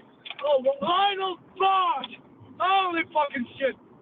A great master of the theater and sound and songs and choruses. Holy fucking shit! All of it was beautiful. The choruses, the vocals, and the subject was dynamic. Lionel Bart was his name. Look him up. She's talking about getting. He was famous across the world. Are you talking about a guy named? No, she's talking about a guy named Oliver Ford Davis or Davies. Oliver Ford. Davies was the boy that played Oliver. Talking about it. But I don't know his first name. I forget. It was years ago. No, I'm talking about the author of the play. His name was Lionel Bart. Oh, was that Mr. Bumble? A great London No, the No, author Mr. of the Bumble play. was the fucking pig. Oh, The yeah, and I play, love Oliver. Yeah, he made it into a musical. How was it? Lionel Barnes. Look it up. What a Yeah, I know about the musical. sensational. I've seen it. I know about the musical. Hey, what a great program, guys. I have all these subjects on all these wackos and all these nice people. And we've got Frankie with his own fucking language. Frankish. Frankie. I fucking love it. Hey, I want to speak to Frankie, talk to me. Frankie, talk to me. I'm doing great so far. They're down in Australia. They speak Australian accent and British English. It's still on Australia. Very good. Frankie comes in and out like an old 1930s fucking radio. You know what I mean? Sometimes he's fucking dead. You hear him talking 5 miles away. Then he comes in and goes, Australia, and fades out again. What the fuck, Frankie? Get up to the mic. Get up to the mic. Frank, where are you, Frankie? I'm at Dooley's in Sydney. Here's Dooley's in Sydney, Nova Scotia. He's in Sydney, Nova Scotia. No, he's in Sydney, Nova Scotia. Yes, I'm in Sydney, Nova Scotia right now. Oh, I went there once. It was closed. Fucking cold. I found it out last night. New Savannah was. Scotland. You're fucking right, Scotland. cold. But those of you who don't know, Nova Scotia means New Scotland. The Scottish people came across and they settled the most inhospitable fucking terrain ever. And the most important place they settled, and it's fucking still there, Labrador. Yes, freezing fucking cold. Well, there's a bunch of people who live out there, all broke ass. They got one Walmart for the whole fucking state. You're fucking right about Am that. I right? Right. Yeah, I've been everywhere, man. I've been everywhere. No, I haven't been there. I fucking read about it. Listen, now listen to this. I'm gonna sing a fucking song now. To Alaska, go north to No, that's the other side of the country. Doesn't matter. Alaska is more in tune with China and Russia. Billy too. They crossed the Yukon River and found the Bonanza Gold below that old white mountain, just a little southeast of Nome. Sam crossed the mountains to the valleys far below. He talked to his team of huskies as he mushed through the snow, with the northern lights a-running wild in the land of the midnight sun. Yes, Sam McCord was a mighty man in the year of 1901, where the river is wide and big nuggets they're finding. North to Alaska. North to Alaska. North.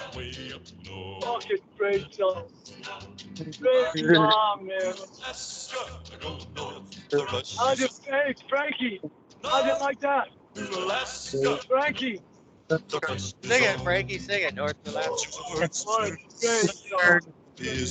Great song. Sit Sam, you're looking at a lonely, lonely man. I'd trade all the gold that's buried in this land for one small bit of gold, a place on sweet little Jimmy's hand. 'Cause a man needs a woman to love him all the time. Remember, Sam, a true love is so hard to find.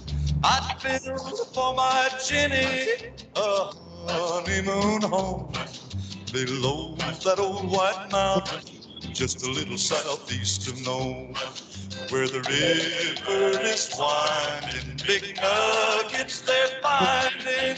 North to Alaska, north to Alaska. Fucking great. This is just as good as any fucking program on TV or radio. This is real shit. baby. We're real. We got Frankie Well, McDonald. you're bloody fucking right about that, bloke. All right. This is Trevor's Happy Hour with Trevor Garner, and you can call in now, you fucking assholes, at 657-444-5501.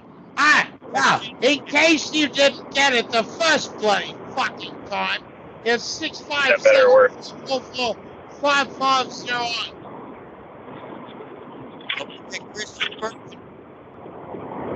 Well, we can't do a fucking thing. We got Dead Air, we got Martian Chronicles, we got Frankie, who speaks in fucking Frankish, which is wonderful, and we've got a bunch of other people. We got Polly and Sally and Minnie and all. We got the 3 blind mice, and we've got the 3 oldest sisters, Tara, Dak, and Till. All those long-legged, lanky women with beaks that look like a pterodactyl. So we call them Tara, Dak, and Till. And then we've got the 2 Zooms, Swanky, Lanky Liz. Then we've got the big fat yellow man, and also Jack the Black, who's got a song that goes like this. Jack the Black, don't talk black. A black paint in my bucket. I'll paint your mother, and I'll paint your little brother. You better shut your door and lock it. Now that's a musical called Zoomtown, and you can hear that on the Apple Radio podcast at Crystal Ship. Now where the fuck are you, Frankie McDonald? Speak up! I'm at that's Dooley's in Sydney. I'm at Dooley's right now. Dooley's! Oh, it's at Dooley's. And hey, listen, do they still have that beef pie and gravy and mashed potatoes and carrots and peas? I had carrots. I had broccoli, carrots, roast pork, and potatoes for dinner today. It went great. Fucking great. I love me some vegetables and meat and potato, don't you? Yeah.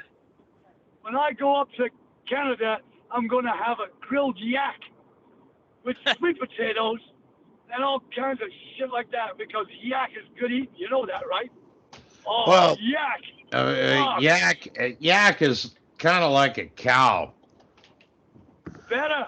It's got dense meat. And so is the deer. Pork and venison. Healthiest meat on the earth for you. Kill one and have a... What? Hey, you bloody bastard. Have you ever had buffalo? Who? Buffalo. Buffalo? Yes. A buffalo steak is fine steak. Yes. In fact, Ted Turner, who owns Turner Broadcasting, he bought a fucking ranch in Idaho and North Dakota, and it sells only buffalo meat. Well, How about South Dakota is the buffalo meat capital of the world. South. Oh, it's fucking South. So sue me. It's fucking South Dakota. Here's a Bobby. Listen to me. I'm going to sing a quick song about North Dakota. Now listen carefully. It's a very sad song, so I'll only sing a couple of verses. The first one and the last one. Well, do go on. Hurry on. Come gather round, friends, and I'll tell you a tale. When the red iron or pits ran plenty, on the cardboard on the windows, and old men on the benches, saying now that the old town is empty. To the north in the town, my own children were born, while I was raised up on the other. In one way, see, the bandit was bare, and I was left alone with 3 children. Oh, the sun's going down, the ground's going cold. The stars one by one, they are falling. Yeah, my children will go soon as they grow, but there ain't nothing here now to hold them. So the mining gates locked, and the red iron it rotted, and the air felt frozen. And the sad silent song made the hours twice as long as I waited for the sun to go sinking. And there you have it. Smoke 'em if you got 'em. Alan, Yes. you are wonderful. Oh, thank you. Kiss me. No, I shall abstain. Ooh, look at you. Listen, you know what? I want to tell you something. This is the funnest fucking podcast I've ever done, and I've been doing it for years. But this one has got a group of people that are just automatically fit in. Frankie, speaking Frankish, you've got a beautiful lady down there, half savant, and all of these people who don't get to live in society because we're too fucking fast thinking about our next thrill or our next gorging food. These people are real fucking people. I'd rather spend my days with these people than any celebrity, and I know a bunch of the sons of bitches. There you are. God bless you all. I love you very much. This has been one mother of a fucking podcast. I got an hour out of it. I don't know what you got, but by God, every bit of it was good. Even the noise in the background, that was fucking real. It was like a Fellini movie. Actually, we're still recording. Oh, there you are. All right, I'm gonna do one more accent for you, okay? Pakistani accent. In the 1960s, a lot of Pakistani people came over to England, started getting jobs on the railway. I'm loving it already. Because they're all British subjects, India, Pakistan. So the British, empires might have collapsed, but they left behind millions and millions and millions of British subjects, which means they can come to England, they can fucking get a job without a visa. They are British subjects. And boy, did they come. And the joke was this, I made my own joke up. But they started becoming bus conductors. And their accent is distinctively, positively funny. It goes like this. I'm getting on a bus, and I say to the bus conductor, excuse me, is this bus going to Chelsea? And he says, oh no, Sahib, this bus going nowhere near Chelsea. I go, it's got fucking Chelsea written on the front. And he says, well, we have washing powder written on cyber, we don't take in laundry. Then he said, are you getting on or off of the bus? I said, well, I'm fucking off. I'm going to get on. He said, well, I will not ding ding until you sit. And there's no playing golf inside and no smoking on top of the bus. So I got on. Now, that used to be a racist thing to do, a Pakistani accent. But let me tell you this. I was once talking on my podcast to a group called Wahid and the Mudslide. And I said, why you call yourself Wahid and the Mudslide? Well, in my country right now, we have a very bad rain and mud is sliding down the mountain, and it washed my wife's laundry away, and it killed 14 of my chickens. So we named ourselves Ricky and the Mudslide. Wahid, Ricky and the Mudslide. I said, well, what kind of sound you sing? And he went like this. Oh, a very, very big hit here in Pakistan is this. Who let the bow wows out? Who let them bow wows out? I was counting and the country was done.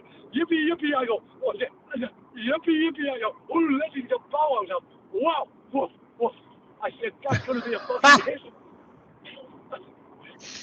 He said, it's already a hit. I said, it's a hit. He said, yes, it's a hit in Balakhamukhistan. I went, well, fuck, get me a plane ticket. I'll come home and do a show. Who's letting the bow wows out? Who's letting the bow wows out? I don't know to see you on the body was jumping. Yippee-yo, who's the bow wow? Who's letting the bow wows out? I thought that was a fucking sensation. So I might just cut my own version of it and play it on my podcast. How about that? Honestly, I think you should. Trevor, sound level. There you go.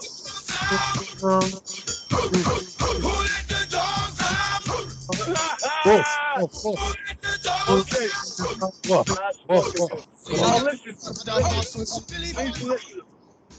Hello. Please listen for a minute. All right. There, can you hear me? We've been listening all night, you cockney fuck. Listen.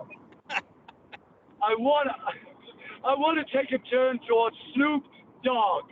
Okay, I just challenged Snoop Dogg to a duel. Dick 20 faces because got a better dick than him. Now, he calls me a cracker. So I sang him a song.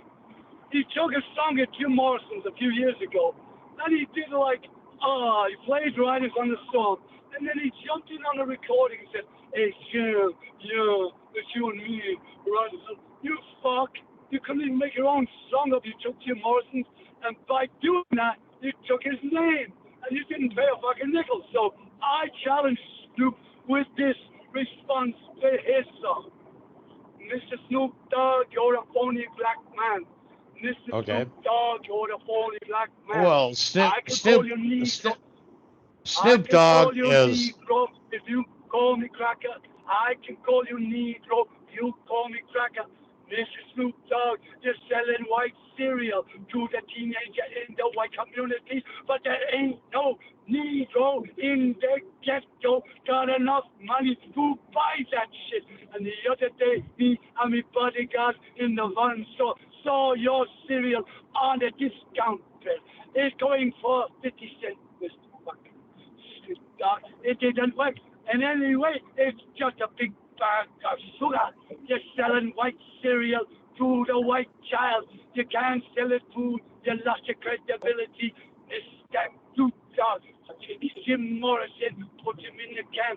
I wonder what you do for the real folks in the ghetto. Yada! Protest!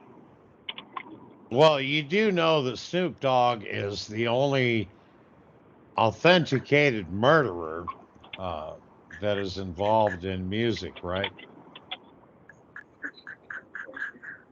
I say this to Mr. Snoop Dogg. Duck my sick shizzle, because your shizzle is bizzle. Please leave your message for 2132. It's all part of the show, lad. So I want you to put that rap out. Your schnizzle is my nizzle, and you can suck my jizzle. Christian, do you have anything to say to Al? Hi. Was that? Wait a minute. We have to get Christian in. Hey, wait a minute. Get Christian in. Let me ask you a question first. Was that Stephen Hawking that just spoke? No, that was me, Irving. That wasn't you. That was Christian. Christian, get in here. Oh, Christian, come on, love. What do you got to say? My dad was a ham operator, and he got his license at age 15 in 1955. And the first person he spoke to was in England. And then many, many, many years later, when it wasn't Morse code and he was an adult, like maybe 10 years ago, he found the same person that was in his ledger, and he called him on the phone and spoke to him again. And it was like 50 years. It was like he was like 70. It was like 60-something years later. And it was just really interesting. I thought you might be interested in that. And he knew Morse code. He won a Lifetime Achievement Award. Oh, I love Morse code. It's like dart. He taught me a little.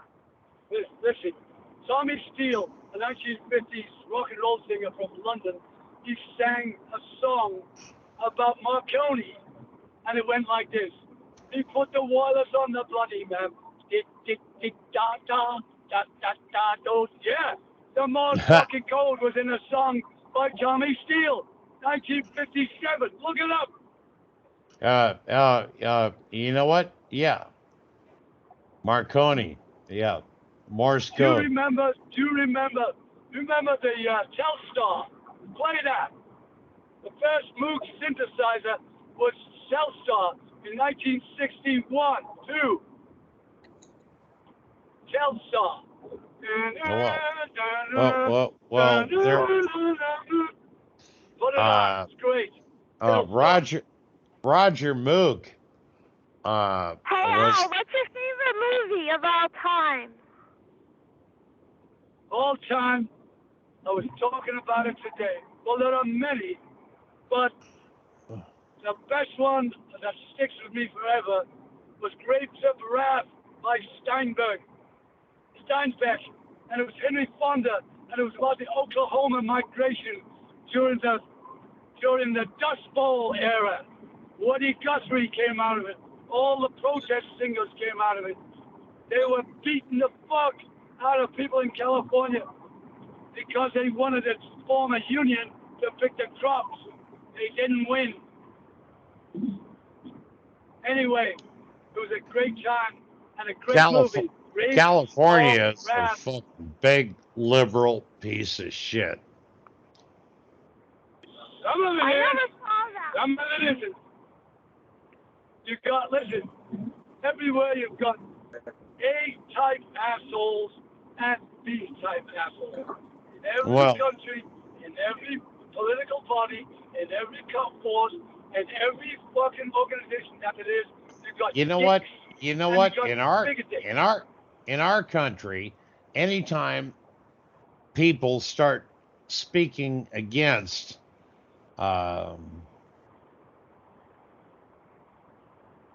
our rights,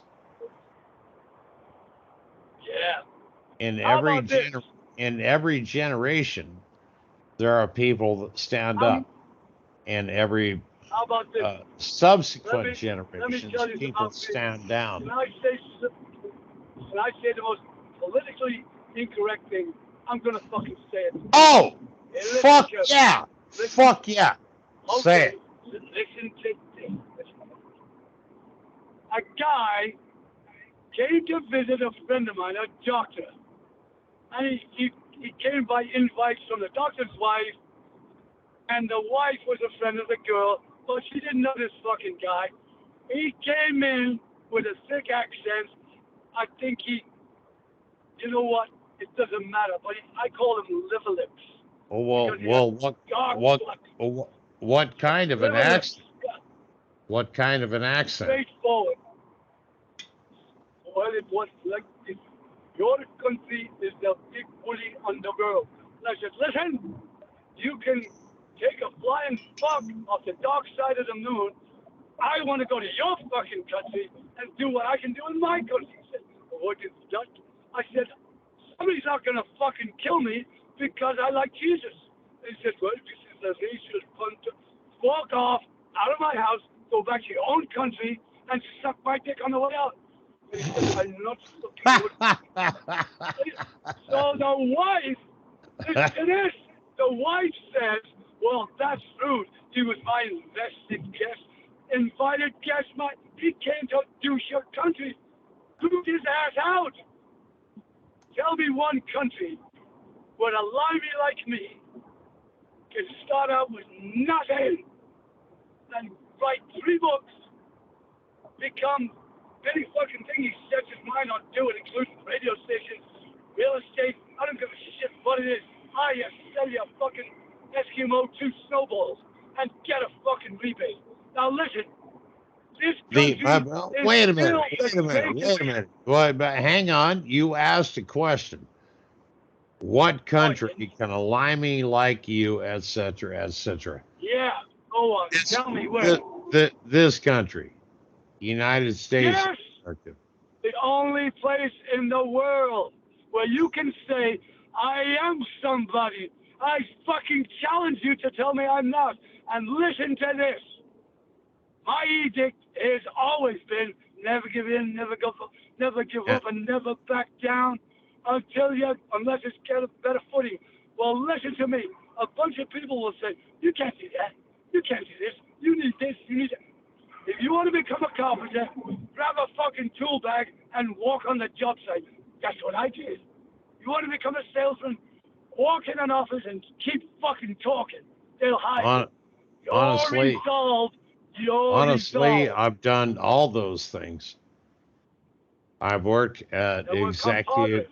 I have worked at executive level, and I have worked digging trenches with Mexicans. Me too. Quick story. Listen to this. I left Liverpool in 1964. I landed in London. I got a job digging the fucking ditches in a big country estate called St. George's Hill. Really wealthy people Oh, live there. well, And I one know it. morning, I know it. I know it. you know what's coming then. You know what's coming then. One morning, There's a I'm lot digging of a fucking ditch. artifacts. There's a lot of artifacts on One St. morning, George's Hill. one morning, I'm digging a fucking ditch, and a fucking Paisley Rolls Royce rolls by the ditch, and I look up, and my coworker said to me, "That's John Lennon's Paisley Rolls Royce, and he lives right across the fucking street." Yes, I came from Liverpool. I landed in a ditch. John Lennon and Paul McCartney were living in St. George's Hills Inn. It was near Weybridge. That's where it was, in Surrey. How about that? Silbury Hill. Yes, I wrote a book before the Beatles were famous. You can find it on my website, Alan Graham. It's about me as a boy going into the cabin on my lunchtime and watching the Beatles before they were even famous. How about that? On Tuesdays and Fridays, they had a matinee, and the Beatles were playing it before they were the fucking... No, they just got back from Germany. They were wearing leather pants, Beatle boots that they invented, and fucking leather jackets, and they were great. Yeah, Christian, Christian has a question. Christian has a question. Christian. Yeah. Yeah. Go What ahead. advice would you have for the younger generation? What's your best advice for like millennials and the younger generation? Fuck off. Get off your fucking grandmother's couch. Go get 3 fucking jobs. Throw your phone away. Tell your friends who think that the world revolves around them and their phones to go fuck themselves and learn to do something with your fucking hands, because very soon you're gonna be working like a fucking dog in the field, because this ain't gonna sustain. There's a incredible reckoning coming. You better learn how to fix a fucking door, or frame a fucking house, or fix a plumbing leak. Go back to the old days, become self-sufficient, and don't expect that your phone and your granny, she already spent a fucking pension on you. She's got no money left. Get off your ass, you lazy bastard! But I don't mean that in a bad way. Yes. No. I have 2 jobs and I don't have a phone. Honestly, I must agree with Alan. Absolutely. I actually have 3 jobs, even though they're part-time. I write articles, I do custom drawings, and I sell my art prints. And I don't own You, my dear, are a rare exception. I'm talking about the lazy fuckers who expect the older generation to look after them. They already spent their fucking money, their inheritance, by coming out of college with 5 degrees in nothing and living in their parents' basement and borrowing money from their parents to pay back their fucking credit cards that they borrowed to get their education. They will inherit nothing. Nothing. I totally agree. I shall summarize that as such. Nothing in the basement and nothing in the attic. You know what? Listen to this. Who said these words? Ah, nada, nada, nada. Nothing, nothing, nothing. Ah, that was Hemingway. And instead of saying, "Our Father who art in heaven," you know what? Anti-religious. I'm sorry, but Hemingway wasn't Hemingroyd. He was a drunk cocksucker. Yes, he was. But he also had a little dick, and he couldn't fuck his wife. Well, yes. Hemingroyd couldn't do much of anything. He could drink a lot. I've been to his. Ernest Hemingway was a good drinker. I remember that he was. Actually, they had a bar named after him down here in Irvine. Yeah. Yeah, down in Florida. Yeah. The Keys, yeah. Yep. Hemingway? Listen. Hemingway, Errol Flynn, W.C. Fields, they were all fucking celebrated drunkards. Every one of them. I mean, Well, they drank themselves to death. Errol Flynn was bisexual and Oh, yeah. predominantly homosexual. Remember they tricked So was. W.C. How about Fields. this? W.C. Fields. W.C. Fields. They remember the one time that he said, "Hey, who put lemonade in my lemonade?" He was always drinking lemonade, but it had like W.C. Fields hated children, no matter what age. He wouldn't work. He wouldn't work with him. He hated them. He also said, "I never drink water. This is fuckiness." Oh, well, and hence his early death, because you have to have water. If you're gonna drink alcohol, you have to have water. Not this guy. It was a fucking joke. You know what I'm saying? What about Frankie? What about Frankie McDonald? Frankie, what do you do? What do you Hey, drink? Trevor. Frankie. I had Pepsi at What do you Dooley's. drink? Things are going great at Dooley's in City right now. I had Pepsi. Things are going great so far. He's drinking Pepsi. I'll have a side of fries with that, Frankie. Frankie hangs out in bars with a lot of women, though, up in Nova Scotia. Frankie's a barfly. Yeah? Yeah, Frankie. Tell us about it. It's confirmed they got the picture taken with me last night and Friday night. Frankie, I'm going to give you a great line. When you see a bunch of women in a bar, you go up to them and you say, "Excuse me, ladies, I have some really bad news. The beauty pageant was canceled. Can you all come back tomorrow?" They fucking love it. Use that line, Frankie.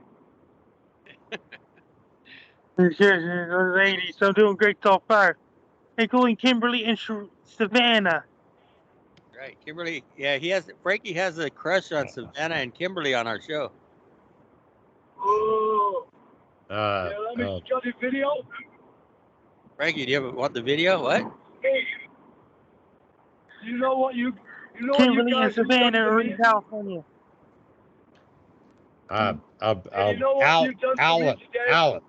Alan. Yeah. Kimberly has one eyebrow. What?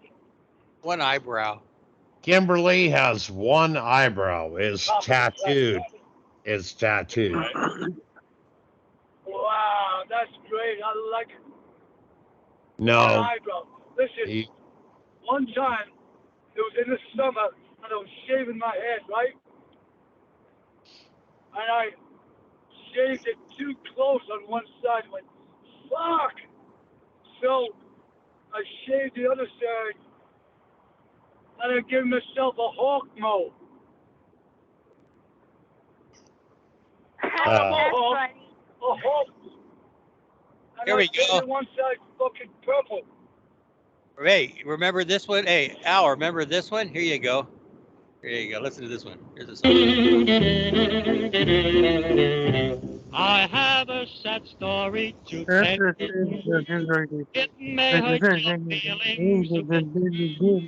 Last night, Hang on, Frankie, stop. In a big pile of shaving cream. Be nice and shave every day, and you'll always look keen. I think I'll break off with my girlfriend. Her antics are queer, I'll admit. Each time I say, darling, I love you, she tells me that I'm full of shaving cream. Be nice and clean. Shave every day and you'll always look keen. Remember this one, Al? Dr. Demento. Yeah. Dr. Demento. Remember he locked himself in the studio once, and he played a record fucking over and over and over again. You know what I'm talking about? Yeah, Dr. Demento. We know who you're talking about. What record was it? Alan, do you remember Yeah. the song Irving the Indian Boy? No, I don't. Oh, fuck. That's who he's named after. Nobody knows what the song, who wrote the song though.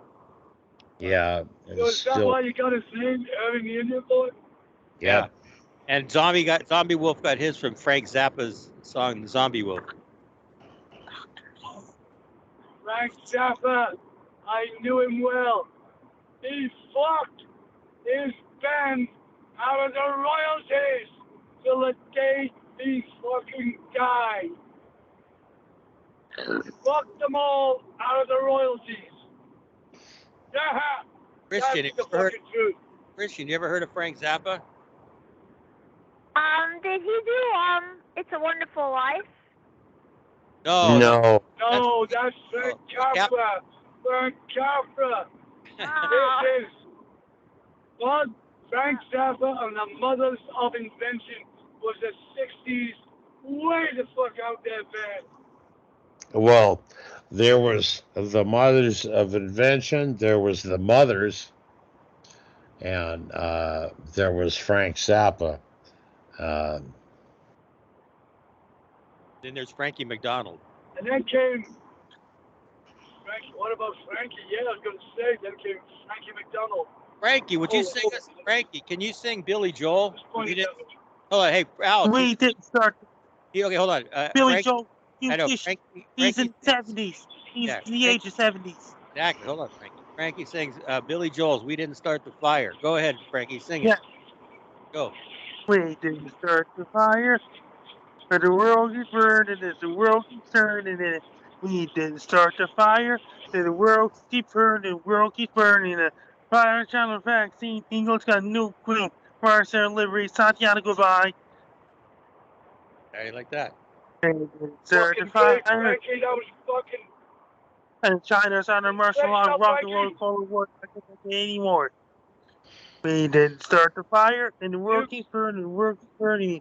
We didn't start the fire, and the world keeps burning, the world keeps burning. Frankie, that was way cool, man. Way cool. Yeah. That was Jefferson fucking airplane. Oh, White Rabbit? Oh yeah, do that, please. White One Rabbit. pill makes you smaller, and one pill makes you taller. And one pill doesn't do anything for you at all. Yeah, so ask Alice, which is 10 feet tall. I just heard Grace Slick on Sirius XM yesterday. Here it is. Right, here it comes. Okay, we're playing a song now. Everybody mute. White Rabbit, by Grace Slick. Right. Everybody on YouTube, this is White Rabbit by Grace Slick. We're on, hey, Al, we're on YouTube right now.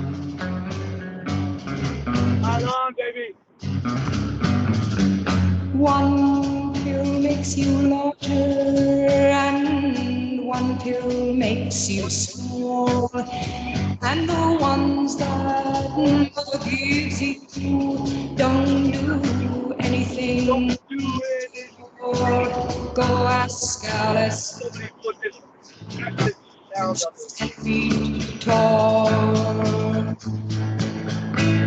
And if you go chasing rabbits and you're going to fall, tell them a hookah, smoking caterpillar. Your call has been forwarded to an automatic voice message system. 21330811763 is not available. She was just small. Ask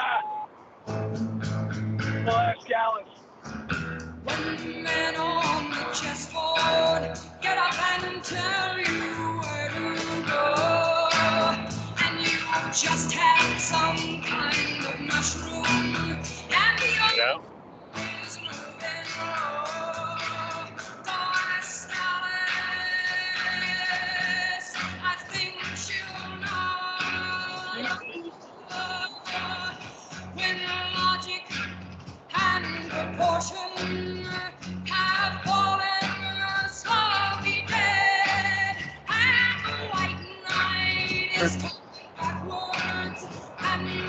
Fucking great. Yeah.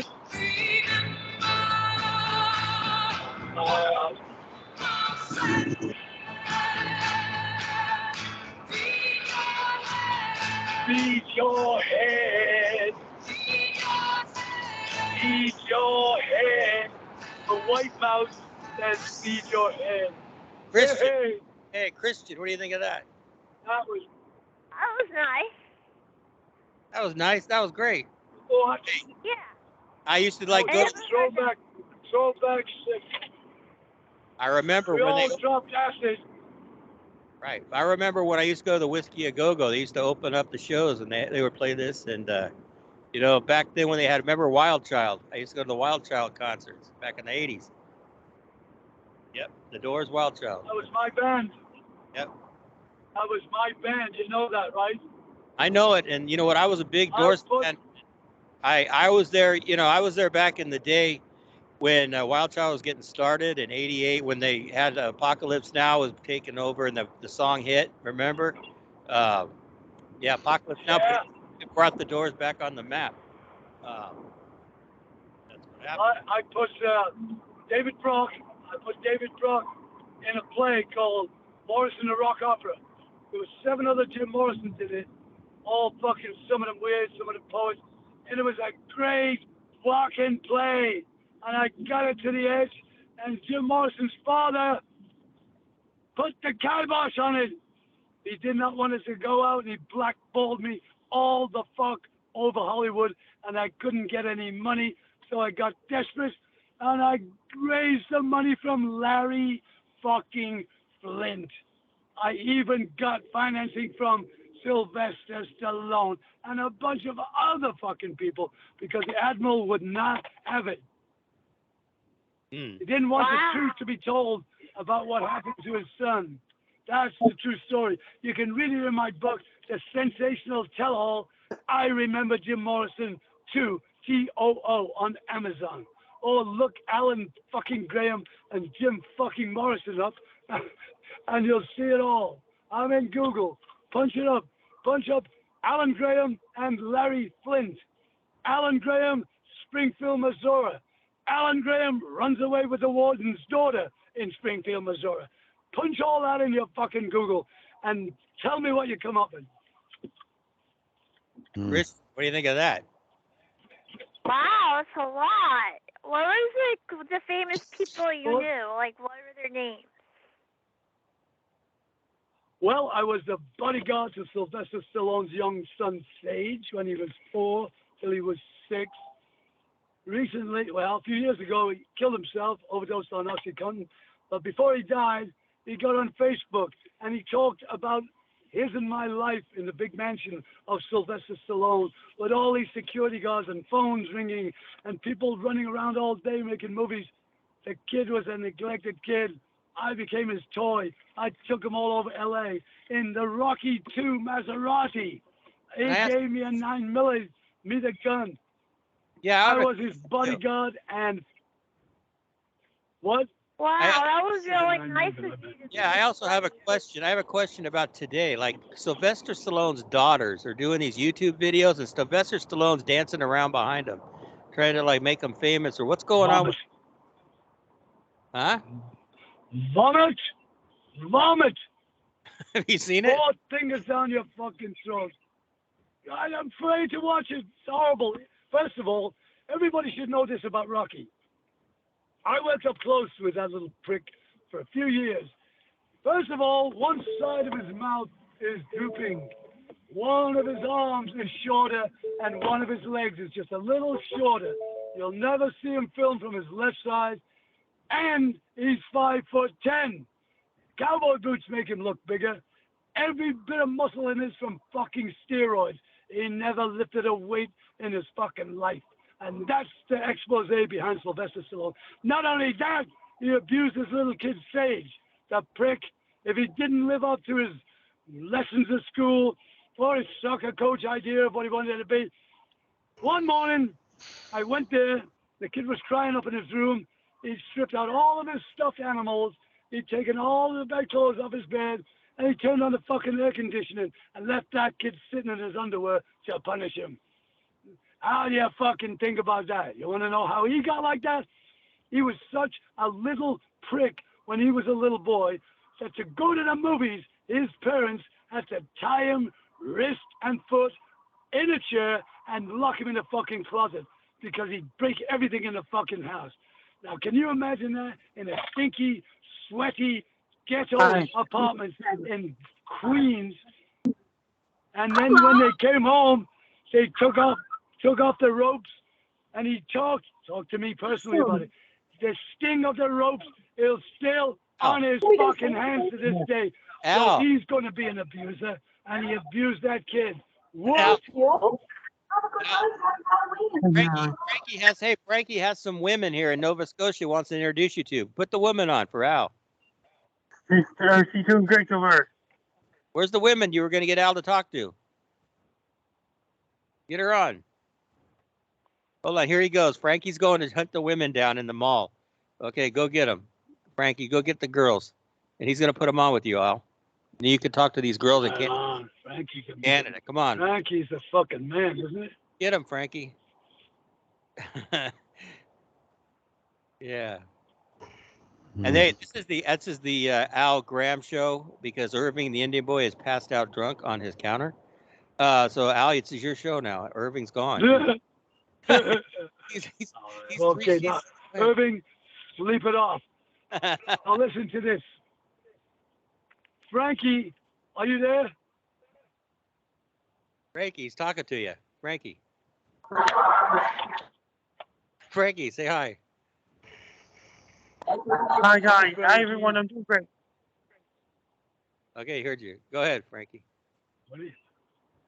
Frankie, say something. Hey, Trevor, I'm doing great so far. But talk to Al. Al wants to talk to you. Can you hear Frankie? Can you hear him? Yeah, I'm doing great so far. Santa and the winds are heading for California, too. Keep going. What else? There's going to be a lot of fires in Southern California. It's going to be Santa and the winds in California. Reading the fucking news again. That's fucking great. Weather report. God love them. Hey, listen, where's the fucking chicks, Frankie? Go get them. Come on. Frankie. Where are they, Frankie? Where are the cats?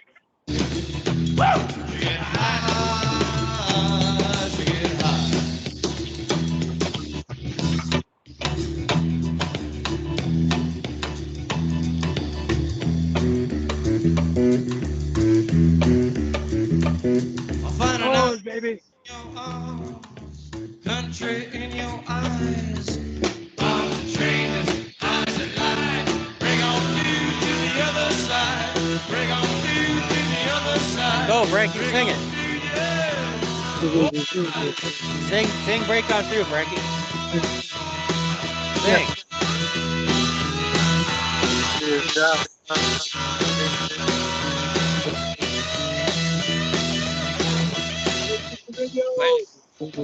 Almost home to San Diego. The host passed out, so I'm taking over the show. Wake up, you drunk bastard. That's all. Frankie. Hey, Al, my dad's on Google too. You could Google my dad. My dad wrote a book and he Okay, I can see you now. Oh, his name is Dr. Stephen L. Berman. You could Google him. I will. Hey, Joe, is that open? What? Coffee, whatever from there? Oh, guys. What? Irving's left the building. What did you get? Coffee? No. Cold drink. Something to eat. Oh, here I am. We're at a rest stop, me and my bodyguard. We've been to LA to visit my son, Dylan. Dylan is he runs the Doors music company in Los Angeles now. And, God, he's 50-something. Christian, what do you think of Al? Oh, he's really cool. Boy, does he have a lot of stories. That one about Sylvester Stallone's son is so sad.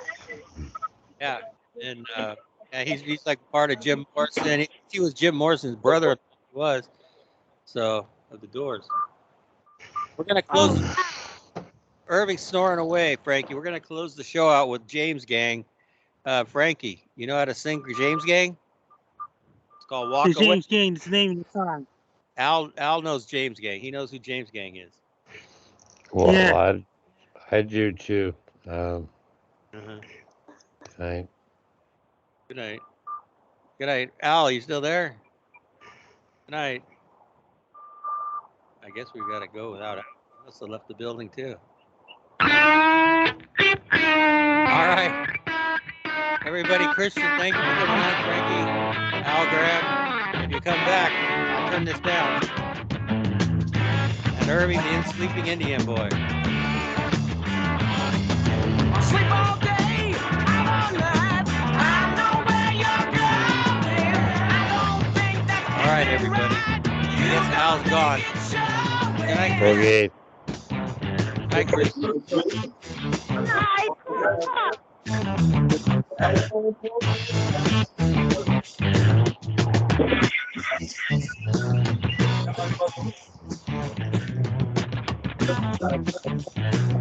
night, Frankie. Good night, sir. Hello, Frankie, can you hear?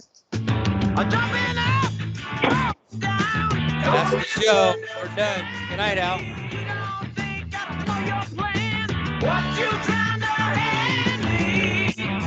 Frankie, can you hear me? The show's done. We're done. We're still at James Gang. We're out. Good night. Hey, thanks for coming on, Al. Hey, man, talk to you soon. Okay, take care. Bye-bye. Send me a couple of links, would you? Yeah, I'll send the Amos and Andy link. I'll send it to you. Right on. Thanks, son. Bye-bye. Bye.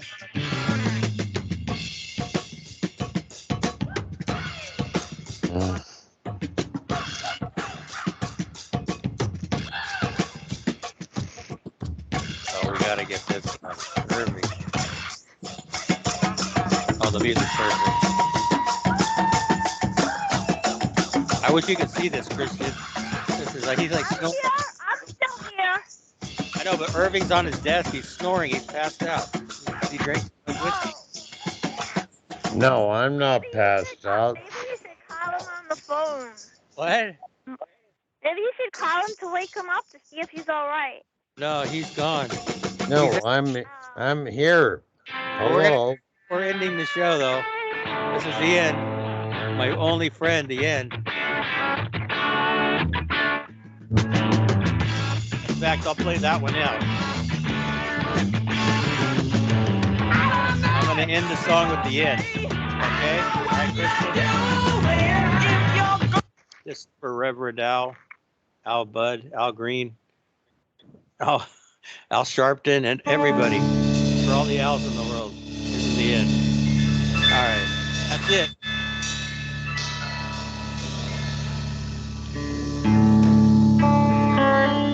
Now I wish Al was on. Good night. Hey, Trevor. What? Fuck Trevor. What? Huh? I can't hear you. I got you. I understand now.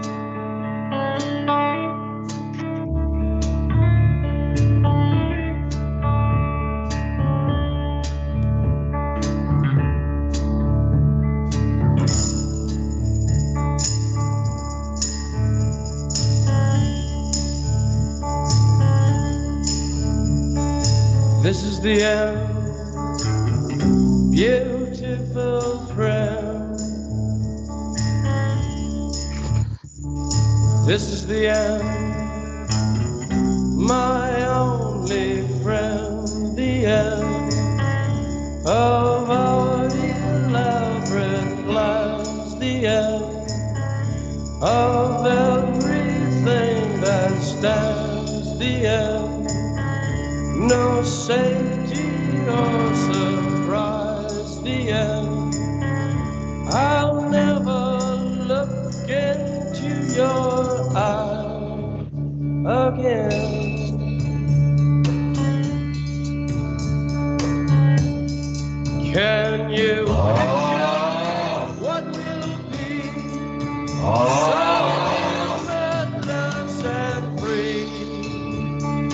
desperately in need of some stranger's hand in a desperate land.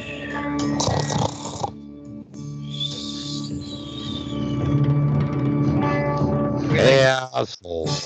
Wake the fuck up.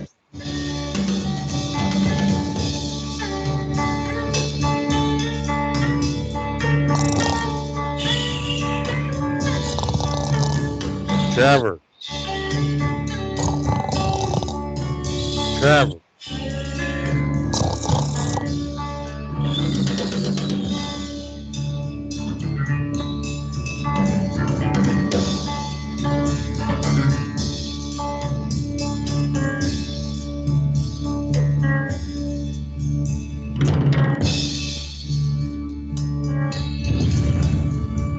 Lost in a romance, wilderness of pain, and all the children are insane. All the children are insane. All right. I think we made fun of him. Waiting for Good night, the summer rain. What?